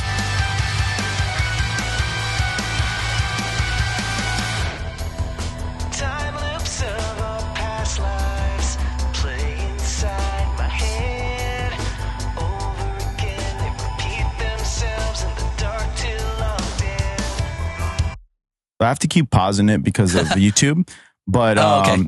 just give us the okay, all right? Don't be an asshole, Ben. All right. I wish I could. I know it's not even up to any you. power. No. So I just said I started TikTok the other day. So I put up a clip from this, and like 20 seconds later, it was taken down. I was like, Oh my I hit up my gosh. label. I was like, can you white flag my channel? Yep. For my own boy, song. oh boy. Yep. That's Yep. wild, Yeah, man. we have that problem too. Yeah, we have that problem, and we're not even signed to a label. It's crazy. But like, this is our music, guys. What Yeah. the fuck? Staring at the shadows of our life left behind. Dreaming of the day they come untied from my mind. What a beautiful world we made. What a beautiful world we made. Too bad we made it go away. Dreaming of the day that my memories start to fade. How do you pick? Sorry, I think Johnny was Go going to for say it. something, but I'm going to cut him off Yeah, because go ahead. I have every right to. I'm the bored bitch, so you can cut me off. How do you go about picking? Like you said you use a lot of stock stuff. How do you go about picking? So this one I did pretty quick, but just downloaded a whole bunch of stuff and started filling up a timeline and was just kind of going off mood, honestly. I literally did this in 2 hours. Wow. So Good work ethic. Thanks, man. But like a lyric video is like totally different than a music video because obviously none of, I'm just sourcing this footage. So it's more about just like building a mood so people can read the lyrics and hopefully understand what I'm saying. So it was just about a mood, just kind of like painting a picture behind the song, so did not put too much pressure on it. Yeah, no, I mean, I would say great fucking job, man. Thanks, I mean, man. you like if that's your goal in mind is to do a mood. I mean, and you have an exact, almost like it has like even though the shots are kind of random, they all have the same kind of like emotive qualities to them. You know, and it's literally I feel there's a whole other conversation, but I feel like sometimes in songwriting, how many rock songs have been written? 1 billion. I'm never going to do an original song. It's almost like I'm taking chords and electric guitar sounds and drum sounds that have already been there. They're almost like stock sounds and I'm just editing it into my version of it. It's kind of like the same thing with a lyric video where I'm taking clips of stuff that people have filmed, right? And I'm just kind of like making a mood board of the stuff. You know what I mean? It's not that much different than what I'm doing with a rock song because there's nothing really original about a rock song. I'm just editing my own weird tapestry of that. Yeah. So like this is kind of the same thing. I mean, all I did, I just made it black and white. I put a little letterbox over it to make it look a little cinematic. Yeah. It's very interesting, like that your take on writing and everything, because I mean, how much people are actually writing something new, it's like, it's always something that's regurgitated to what you grew up on or what you listen to or, whatever the case is. And I think that's just, that's what music is, really. I mean, we're all influenced by something, you know. And that's like the fine line, man. That's the part that fascinates me the most. We talk about it a lot about it's like, yeah, you could take stock guitar rhythms that have been recorded and stock drum parts and stuff, and you could do all of that and just use that and make a song. But is it going to get is that what's going to be what connects with people, or is there a specific quality to how each individual person thinks about arranging ideas into a song? Yeah, and it's also about like what is the purpose of the project. So like, do you guys know like the sound of animals fighting? Yeah, it's complete experimental. Like literally, they're not trying to make a song with a chorus. Their whole thing is they're fucking master musicians who are making the most interesting stuff possible. And that's what they do. Crazy. I'm not trying. Armor for Sleep is not trying to push, the boundaries of music. We have a very specific. I, as a songwriter, have a very specific thing that I'm trying to accomplish. You know what I mean? I want, I'm just writing from shit that I've been through, that I'm going through, that I know when I've done that in the past has spoken to people who are going through shit. So if I can do that again, like translate what I have gone through and make other people feel things when they're going through a similar time in their life, that's literally the goal of Armor for Sleep. So like, it doesn't have to be, pushing the boundaries the way like another band's goal is, because like that's our goal. So yeah, that makes sense. Absolutely awesome. What I was gonna say is honestly, I like these guys. I don't know a lot of your music and stuff like Armor for Sleep and stuff. I just grew up listening to more new metal and like thrash and death metal. Like, I mean, I have an aborted he's shirt on. Corn fed. He's a corn fed boy. He loves corn. I love corn. I'm a huge Corn fan, but I listen to more, even in every aspect, I listen to a lot more aggressive music or like stuff that's more, I don't know. You've explained it in the ground, Johnny. Yeah, that's true. But I also listen to everything. I listen to some country. I listen to some oldies. I love oldies. I grew up on that. But I am relating to these lyrics, which is making me like enjoy this. It's honestly, it's always been one of my favorite parts about your band is, to me, I feel like the lyrics are memorable, or you know what? Memorable is not exactly the word. Memorizable, I guess, because when I hear, whether it be because of the themes you use or how you say stuff throughout, it just, there's a couple of songs I could name just like right off the top of my head where it's like, yeah, that chorus, like immediately, like one or two times, like I knew it already, and it's like, I mean, My Town, like that song is like, I the first time I heard the chorus, by the second time it ran, I was like, I come through I knew it. It's so catchy, So not only is, melodically catchy, but lyrically catchy. Thank you. Yeah. That's what I've noticed with just listening to this right now. And like, I listen to some of your music before, you getting on the podcast and stuff, just so I can get some more familiarity and stuff. But I said that weird, but that's okay. But I'm digging the lyrics, and that's what's connecting me to the song. And you write very well when it comes to music. Like although this is not like what I listen to on a daily like basis, I can tell it's written very well and it's really thought out, Thank you. And that's kind of like what I'm seeing. I just had to say that, but yeah, this is nice. I like this. Thank you. 2 hours. 2 hours. That's wild, man. Yeah, this is not bad. It just shows you the difference in production from, like you said, $75,000 worth of music video to this, and you're just like distributing it yourself, and you got to kind of just overseeing all the hard parts of it yourself. It's crazy. And video editing is not easy. Because I do it too. I do all of our music videos, our freaking lyric videos. I do the podcasts and shit. It's not easy. 2 hours is kind of fucking crazy. I'm like, I got to step my fucking game up now. And he's not good at it. Okay, he's not good at it either. He's not good at it. Sheesh. He does it a lot, but he's not good at it. Fuck you, Anthony. I'm just kidding. I was trying to be funny. Come on. I know. I don't take any offense at all.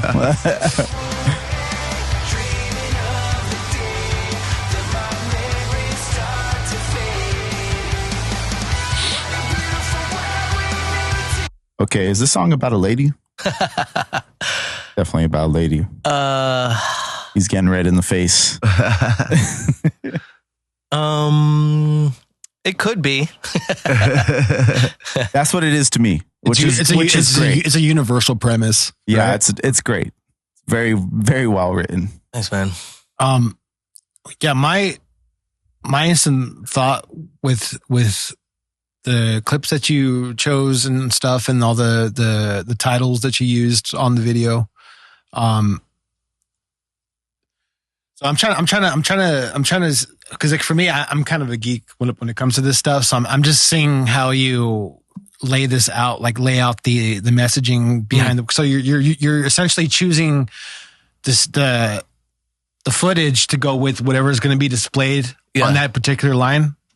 Is that what you're trying to do? In general, it kind of drifts a little bit. It's not totally precise every shot, but more or less, yeah.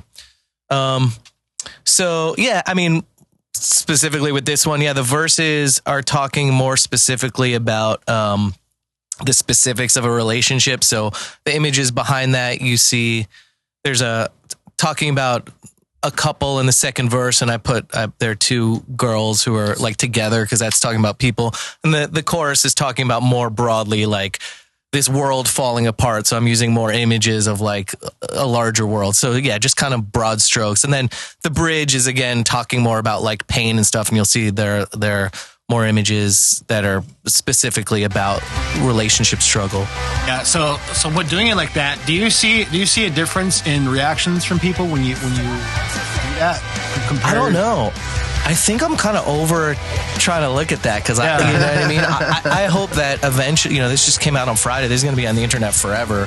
So I'm thinking 5 years down the line, some kid sees this. I'm just hoping maybe they feel what I was feeling when I put this all together. And I don't know. I mean, maybe it'll work, maybe not. And, I just have to have faith that like, I know what I was feeling when I did this song and when I put the visuals behind it. And I think it'll work to some extent. I don't think it's going to change the world, but it's just a little piece of art that's out there, And even on every, different kind of interpretation you could take from it, the video element actually, the takeaway I got from it initially, earlier when I watched it, like, for the first time, it was kind of this like braided theme where it was not only about a relationship but also about the world. So like once you introduce that video element to it, it just adds this whole layer of how you perceive the song, whether it's like you attach yourself to the direct theme of it being about a relationship or the direct themes of it being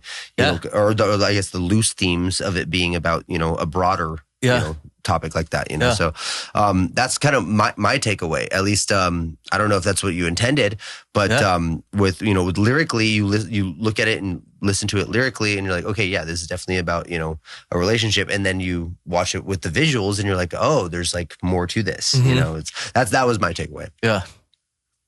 You a Premiere guy or Final Cut? I use Final Cut. Hey.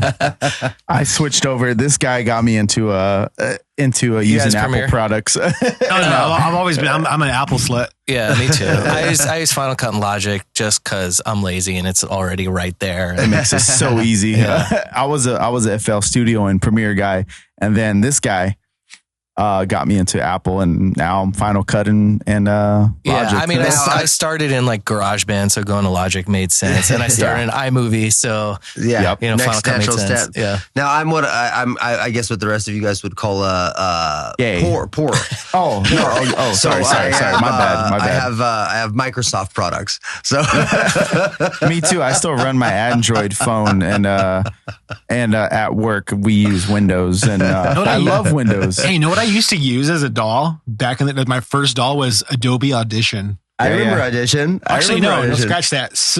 Audacity. I remember Audacity too. Was that from Sony, right? I think it was a Sony product. That thing sucked ass. Sorry, Sony. Compared to what we know now. Sorry, Sony. Step it up. Anyways. Just bleep it. Just timestamp that and bleep it. I want to get a reaction on a video on something from Ben. Yeah. So put up that Instagram. Which one? The fucking fruit guy.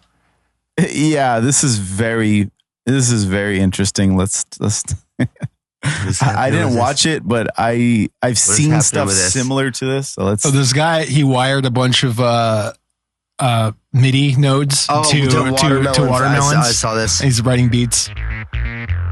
I don't even understand how that works. That's fucking crazy. Now, part of me wonders That's fucking awesome. Now the time that it takes to just do that, the time, the intelligence. Couldn't this man be servicing the world in a better way?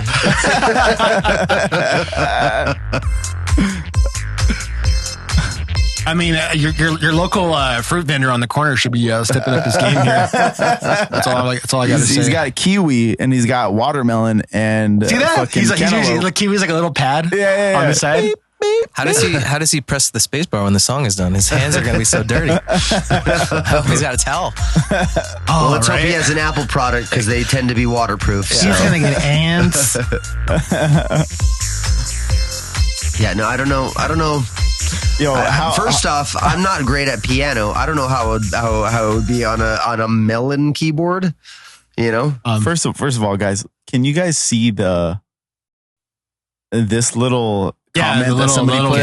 Gandalf. How perfect is this? Like, listen, like to the beat. Yeah, it's like perfectly to the beat. It's perfectly to the beat. How did they do that? I thought that was Ari Shaffir. I have a soft spot for like funky stuff. He said Ari Shaffir. I really do. I legitimately thought that was Ari Shaffir in a hat. That's what I thought. All right, so that's great. I like that. We've got this guy helped cover a lot of my questions. That's I feel good. like let me see. I'm happy to help. Okay, so favorite. Do you have a favorite track or lyrics from any of your records? Choose any. Do you have any favorites? I actually or really like standouts? this question. That's why I themed it. I'm like, I want to keep asking. Yeah, this. we got to keep asking this. This is great.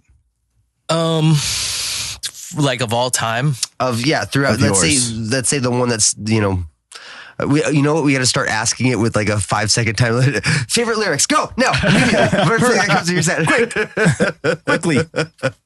But yeah, no. Do you have anything that stands out? It's a tough one.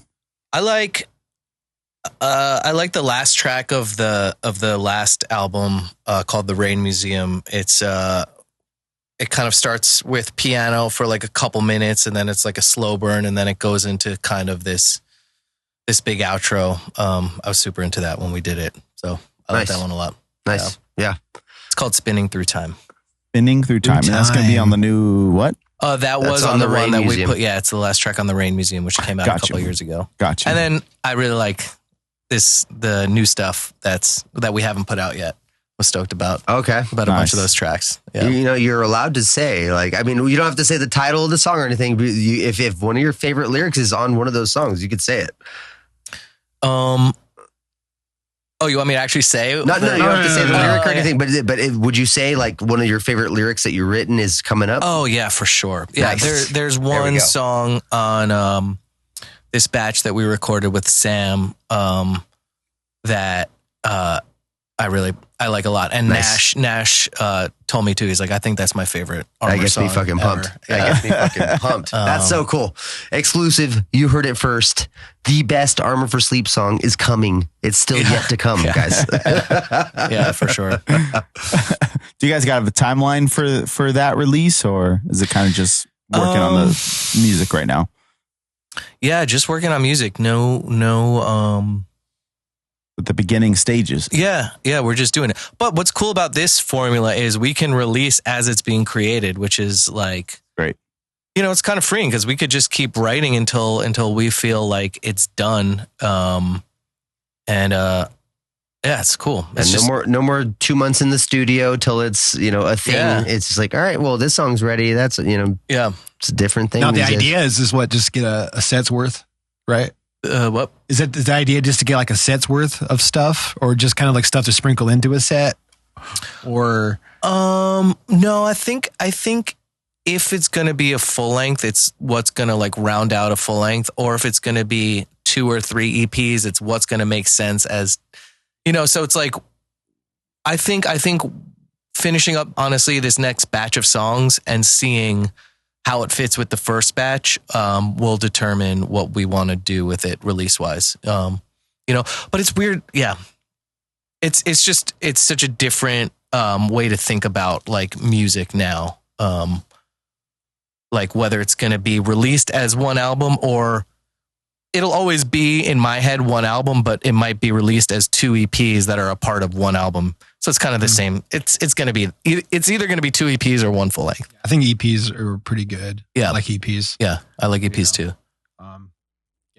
So, what was I going to say? So how long are we going? We're good. So we're like hour and 20 minutes right now. Hour 20? I mean, we can wrap up in what? Within the 20? Yeah, like with 20 minutes. Yeah. Okay. That sounds good. Well, I got a good one. One that I didn't write down, but I know I've always wondered it. Where's the name come from? I was actually wondering the same thing. It's a great name. It's crazy. It's a cool there's name. certain memorable names for me. I don't know why, like Refuse sticks out to me. I don't know why Under Oath sticks out to me. Armor for Sleep sticks out for me. Yeah, I think when I was 17, I had, like I said, I started playing drums. I played drums with my best friends in high school. We had a band called Random Task. And when I was in high school, I started writing songs and I had this vision in my head of doing a band. Is that a 007 reference or?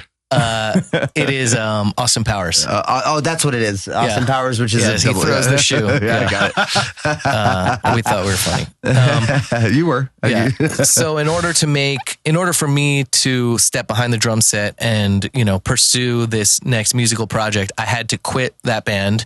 And those were my best friends since middle school. So I quit that band at the end of high school. Everybody went to college. So I basically had no more friends anymore. And I was like, fuck, did I just fuck up my life? I better write these songs and start this band. So I was just by myself, staying up late, trying to write music. I had no friends to hang out with because I basically burned all my bridges, or so I thought, because I quit my band. So I couldn't sleep. And instead of sleeping, I would turn to these songs and to this idea of this band that I wanted to start and like what I wanted it to say.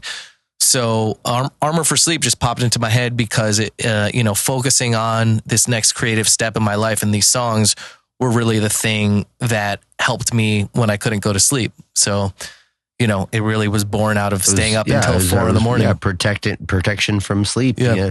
I mean, I personally, I thought I half expected you to say, "Oh, I got it from a Shakespeare thing," because Armor for Sleep is like brilliant. Those 3 words together are like such a brilliant concept, man. I think that, like I said, maybe it's me over exaggerating or whatever, but I connect with that, and I think that it's something super memorable. Armor for Sleep is brilliant, man. Yeah, and I realized that, like, with Anthony, I know that he related to it just because he doesn't have friends either. So I realized that he would. You want to know my proof that I don't have friends? What? Neither of these guys wish me a happy birthday. Oh, yeah, that's my proof today. right there. Is it today? No, it was Tuesday, asshole. Mick, you were supposed to tell me, dude. I work a lot. Sorry, dude. No, I don't care. Anthony. I never hold that against people. But I'll tell you. I like to say, and I'm going to spread this since I have a platform. I did say happy birthday to you. I gave you that looper pedal. Yeah, actually, he did. But, I have something coming in. I told Mick. No. Oh yeah, he did. No, I would like to spread this as a thing in culture. Yes. If I could just, I feel like a piece of shit. Tell people you don't have to remember my birthday if I don't have to remember yours. Yes, and I think that's a fair deal, right? That's a fair trade. I stopped caring about my birthday 5 years ago. That's a whole thing we could do. I'm in my mid-30s. I'm ready to move on past birthdays. And we're men, dude. We don't give a shit about that. Hey, Ben, we don't care about that. Yeah. Although there's some friends every fucking year on my birthday, they'll like FaceTime me. And I'm like, you fuck. Because I know they just put my birthday in their calendar and then every year they call me. Yeah, what a I'm sweetheart. I want to be that guy, but I never do that. I just realized one thing. It was my brother's birthday yesterday and I didn't tell him nothing. Made me feel better. That makes me feel a lot better. I don't remember birthdays at all. Oh, which one? Aaron's birthday. Oh, man. Yeah, I forgot to message him. Oh, fuck. He'll see this episode. Yeah. Aaron, watch Thursday's episode about an hour and a half in. Happy birthday, Aaron. All right. So we didn't really crack so much into the short film stuff that you're doing. I like that. Let's talk about that a little bit. Yeah, so I did a short film in 2019 as part of something called the Collaboration Filmmakers Challenge, where everybody in the festival has 2 weeks to do a short film. And the one that I did was like screened at the actual thing. And there were, to make a long story short, there were producers on the judges panel who were actual like producers in Hollywood. And after my thing won a bunch of stuff, I took some meetings with some producers, and this one producer was like, I really liked your short film. You have a script. And so I had an outline of a movie, and he was like, really encouraged me to finish it. So I finished writing that. And, I guess I don't want to talk too much about it until something happens, because then I'll just Hollywood be jinxing takes a myself. long time sometimes. It takes a long time, but I just will say that I love screenwriting, and it's something that I really kind of dove into. And as much as I love songwriting, and I feel like to be able to have spoken to people while using songs,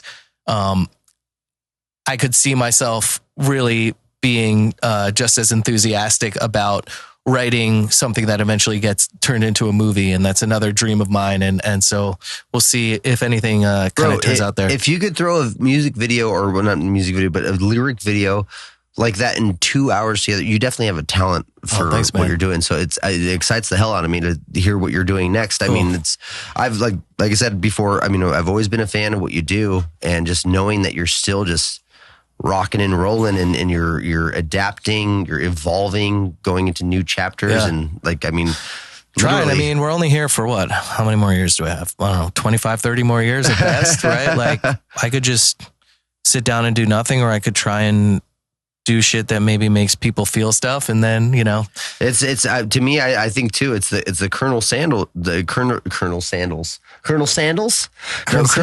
Sanders rule. He didn't, invent his legacy till like 65, your greatest deed is never done. And you've done so much really cool stuff. And you just keep on pumping it out. So it's like, what else do you have, on the docket that, that's coming? Like, the world is anxiously awaiting it. Yeah, thanks, man. Oh yeah, it's just way more interesting to try and do interesting stuff. And also, I'm fucking miserable when I'm not being creative. I've gone through periods in my life where I kind of turned my back on being creative, and I was not happy. So I would be way happier to choose a life of instability, but where I'm creating, than like having a life of a steady paycheck and not creating. Cause I've definitely gone that route, and I've regretted, like, if there's one thing in my life I've done that I've regretted, it's when I've always chosen that option, like working for someone else and taking my own creative endeavors out of the equation. That's literally been when I've been the most miserable in my life. So I'm just not going to do that anymore. I'm going to find a way to try and make it work. And I've been fortunate enough that it's been going okay. So like, yeah, I'm still going to do that. I'm saying you're finding a way for sure. Yeah. It's really super encouraging to, especially, knowing, you started the band, you said, you were releasing in like 2001. Yeah. And so it's like, that the lifespan of that, like whether you guys got exhausted or not, knowing that stays, and then you're still making product as good as you are now, it's so incredibly inspiring, man. I mean, that to me, that's like a big thing. You know what I mean? Because like I said, I attach, your first record in particular, to poolside fun and hanging out in my summer days, and knowing that you made something special then, you're still making stuff special now. That's cool as fuck, man. And if you're building a whole lifestyle from it, you're getting more inspiration from it. That's in my opinion what musicians need to be doing. You hear that? You hear that? You guys listening? You listening? So on this podcast, I like to ask a question where, what would you say to someone that, because you're obviously rolling with the punches on how the industry is changing, obviously ever changing every day practically. what would you say would be the best thing for them to take away if they are feeling doubtful about overthinking? I mean, almost as if they're like overthinking it. I mean, is it a possibility to be overthinking it, or is it, how much is it? Do you think people are overthinking it? And what would you say to that?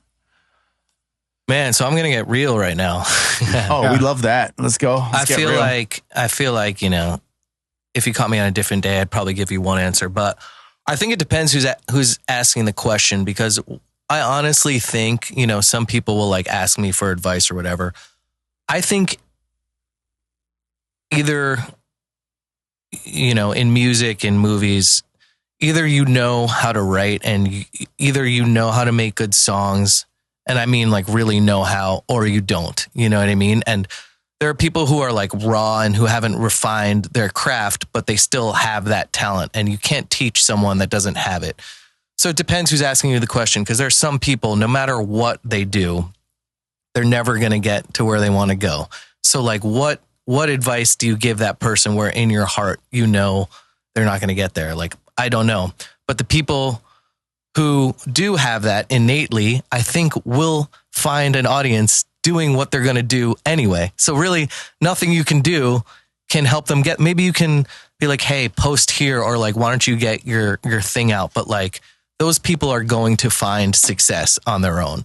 So it's kind of like a cruel world in that way, where the people who are not going to make it are not going to make it no matter what. The people who are going to make it, they're going to find a way, you know what I mean? To a certain extent. I absolutely agree with that. Yeah. I think that there's like you said, there's this hard tacked element to when you see someone, whether they've established how to play guitar or something, there's just something to them that you could tell, they're going to stick it out, and they're going to write something that's kind of awesome, whether they have all the prowess or not, And that's how it's always been. Like back in the day, like when we were coming up with like Taking Back Sunday, right? I remember they were on Victory, and Victory wanted to sign us at the time. So this dude at Victory had us go into the studio when Taking Back Sunday were making Tell All Your Friends. Oh, wow. Dude, whenever Taking Back Sunday played a show, if there were 5 people there, every one of those 5 people went home and told everyone they knew about this band, because they were just so special. Like Taking Back Sunday was going to blow up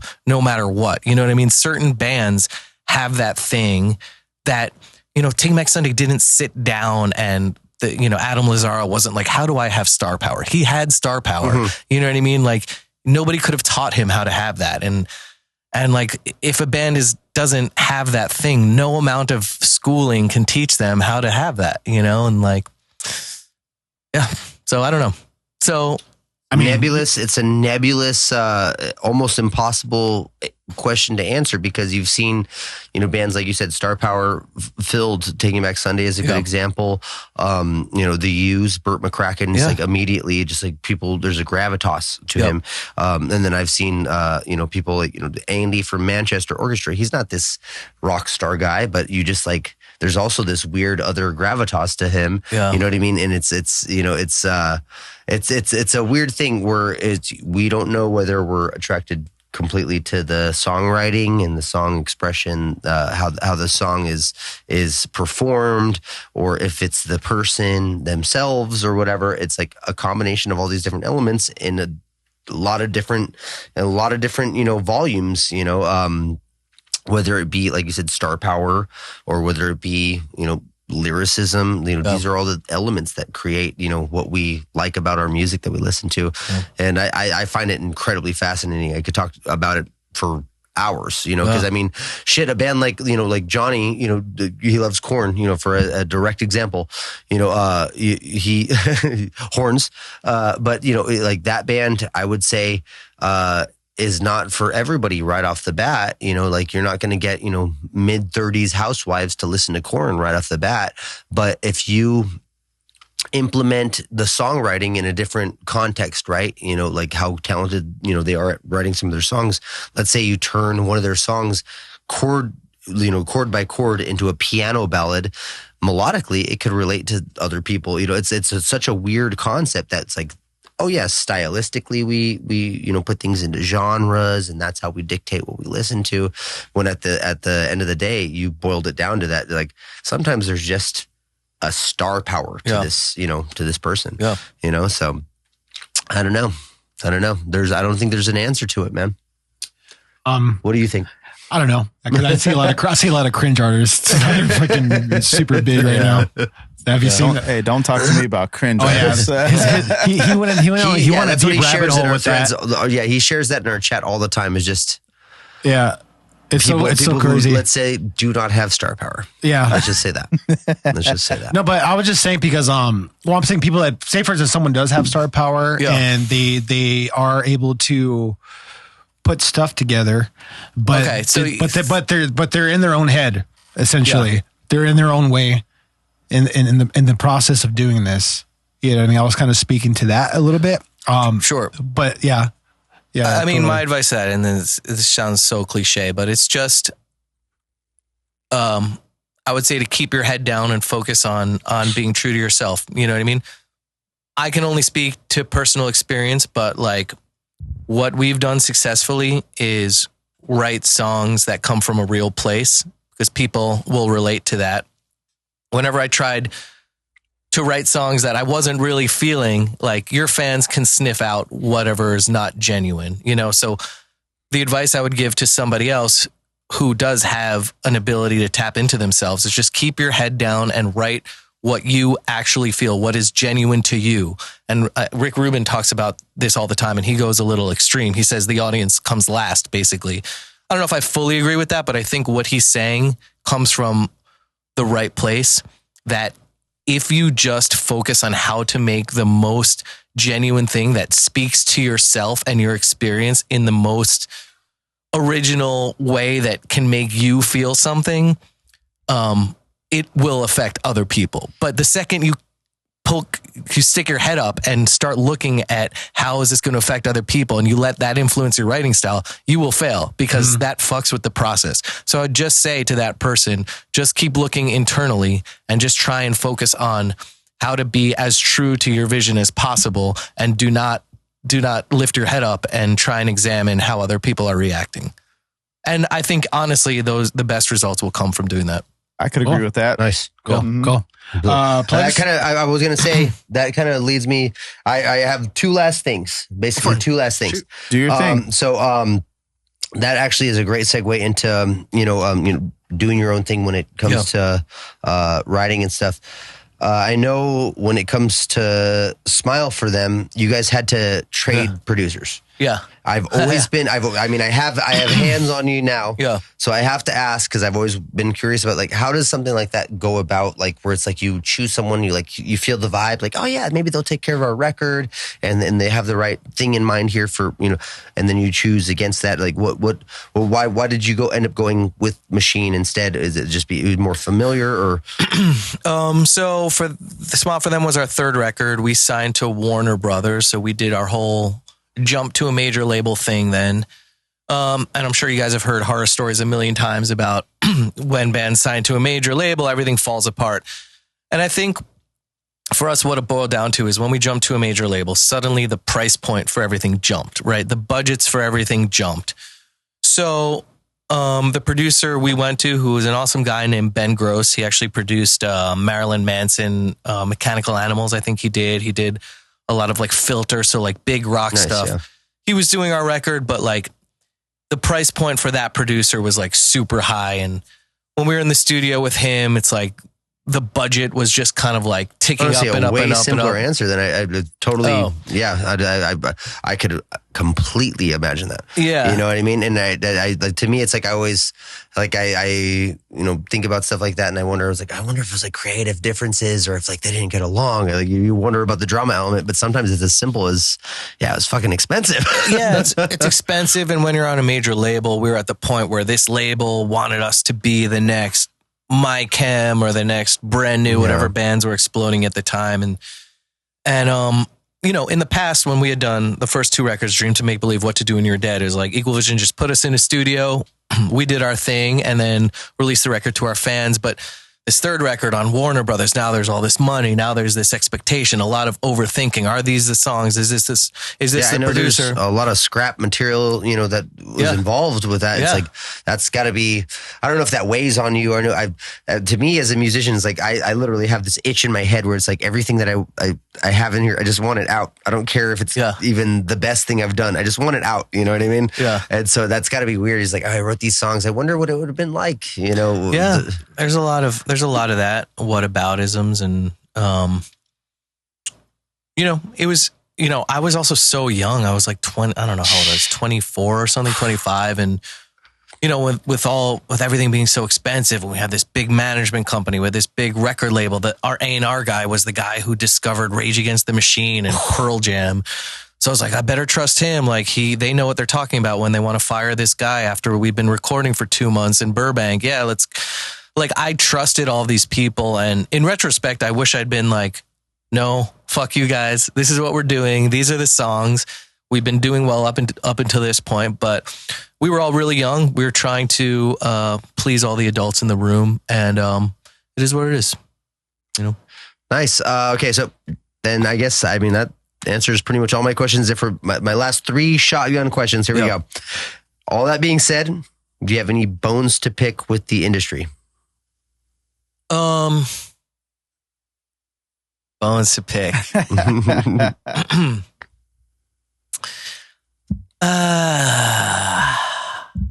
Man. I guess this isn't really with the industry. I wish rock radio stayed around a little bit longer, specifically in New York, where I come from. There was a great rock station called 92.3 K-Rock. We used to have 96.7, 103.9 over here. Yeah, but it's like, so you say, okay, my bone to pick is I wish that radio station had stayed around longer. But like, they were just responding to advertising dollars that they weren't making because people weren't listening to rock. So it's like, my bone isn't really with them. It's with the fact that the listeners weren't there. So like, can I really be mad? Hard to say, man. You know what I mean? Like, who do I blame for that? Right. So I don't know. All right. So since we're in the spooky season, it's October. Favorite scary movie? Ooh, that's a good one. I mean, you kind of said Alien is your favorite movie. Yeah. Does that count? Let's go with slasher movies or something like that. I have a new one. Yeah, my fiance just showed me a movie last Christmas that I'd never seen called Trick or Treat. Oh, I love Trick or Treat. Yeah, I've never seen it. It's like a little movie. There are like 4 movies in one. Yeah. Anthology horror. Yeah, great movie. All right, so and then my last question for you is: recently, my girlfriend told me that she would leave me for you. Do you want her? I'm taken, but that's very nice. All right. That's all I got. Yeah. That's all I got, everybody. All right. Do you have anything to plug? If you guys want to come see us play in Las Vegas, we're playing a little festival next week called When We Were Young. Oh, I've heard of it. Heard of it. I think I've heard of it. Yeah. I mean, heard of it. It's like a smaller festival, right? It's only like one of these small ones. Only like 80,000 people a day. Yeah, right. But yeah, so we're doing that, and then we're playing a show the following Thursday in Hawaii, which is pretty sick. So if anybody is listening or watching that's in Oahu and wants to come see us play, nice. You know the name of the venue? It's called the HB Social Club. If I'm not HB mistaken. Social Club in Oahu. Yeah, that's a mouthful. Yeah, that is so dope. That's awesome. I mean, you got to be looking forward to that. That's gonna be great. Oh hell yeah! Hawaii's my favorite place on earth. Fuck so, yeah. Are you gonna go out there and stay out there for a couple days? Is the question. Absolutely. On Monday after Vegas, I'm flying to Kauai at 6 a.m. because I'm gonna make a little vacation out of it. So very nice. Hell yeah. That's great. That is the way to tour. Yeah. That's the way to do it. You're taking fiance. Absolutely. Yes. That makes total sense. Sir. That's just great. So no more plugs. Anything else? Social media is anything like that? The new song. The new song. The new song. Yeah. Check out the new song. And follow us on Instagram. That's it. Nice. All right. Johnny, you want to take us on plugs? Yeah. Hey, I appreciate you guys listening and watching. Ben's the man. Check out me on everything: TikTok, IG, YouTube. JonnySavag, JonnySavag. Check out my band DNG Heavy if you like deathcore. with a little sprinkle of new metal in there. We have a new EP coming out. We're recording it right now. I've recorded like 2-3 songs already. It's pretty fun. It's a good. I think it's pretty sick. But other than that, that's about it. I mean, check out the Dunce. We got an EP coming out. I want to say around. We don't got an exact date, but let's say within the next month, basically. Before the holidays really kick off, it's going to be out. With a music video, and which I'm editing. Ben, I'm gonna have to take some pointers from you. Yeah, show me how to do this for real. Other than that, that's pretty much it. I appreciate you guys listening. Mick, let's go to Mick. Hey, what's up, guys? Thanks for checking out the Stool Podcast today. Yeah, go ahead and check me out or add me on Instagram at Mickstradamus. You can go and follow me there. I talk a lot of shit. Just hang out. Do a lot of things on there. I have a new solo track out right now called Lullaby. You can go and check that out. EDM stuff if you like that. The Cherry Coyote with this guy coming up. We're working on a new. Essentially an album. Essentially a EP album. It's going to be somewhere in between. It's a lot of songs. It's a lot of tracks. Seven songs. Working on that. Super solid. The Dunce we have currently out right now. We have a Cup of Song music video out right now, so go ahead and check that out. And alluding to what Johnny was saying, new EP coming out this month. What's up, Anthony? What you got? All right, so I guess I'll close us out. Absolutely. Do it as quick as possible. Follow my Nerdworthy page for just fun memes. Real quick, when it comes to Nerdworthy, I've been listening to from I started from the beginning to going. Anthony, you are so fun to listen to by yourself. It is so fun. Join the Patreon. I'm doing. I was about to get it. The Patreon is open. I'm doing my whole. It's this interactive comic book series where I'm making characters, and you could help write stories for the characters and stuff. It's there's a $5 tier and an $8 tier, and I'm also doing 2 extra podcasts a month, audio only, no video, nothing like that. But 2 extra podcasts a month. With that, my band DeadWidow CA on everything, Instagram and all that stuff, is playing at the Whiskey on October 27th. Come check us out. It's going to be a blast. We're playing with Poet, Wise Men Say, and Whispers of Torment, and a couple of other bands. It's going to be a great time. I'm also dropping a Christmas album. This is like the first exclusive. I'm doing a Christmas album with a bunch of people. I've got Backdraft from Havoc Faction. He's doing a guestie on it. I got my buddy Corey. You guys know Corey. He's doing a guestie on it. I got the members of Wise Men Say doing a guestie on it, and I'm doing all kinds of Christmas punk rock and metal songs. It's 15 songs with sketches in between and everything. It's going to be a fun album. I'm really excited to share it with you guys. But that's it. The Dunce wants to get on that too. Yeah, we got to do a song. Honestly, I was thinking about pulling you guys in on Silver Bells. What do you guys think about doing that? I'm with it. Nick, what do you think? This has been the Stool Podcast. Thanks for tuning in today. JonnySavag, Mickstradamus, and Anthony, the Uncle Energy, and of course, the man Ben Jorgensen. Thanks for having me, guys. This has been great. Hey, thank you for coming, man. Yeah, thank you awesome. so much for coming, bro. All right, cool. Super We fun. love you. See ya. Bye.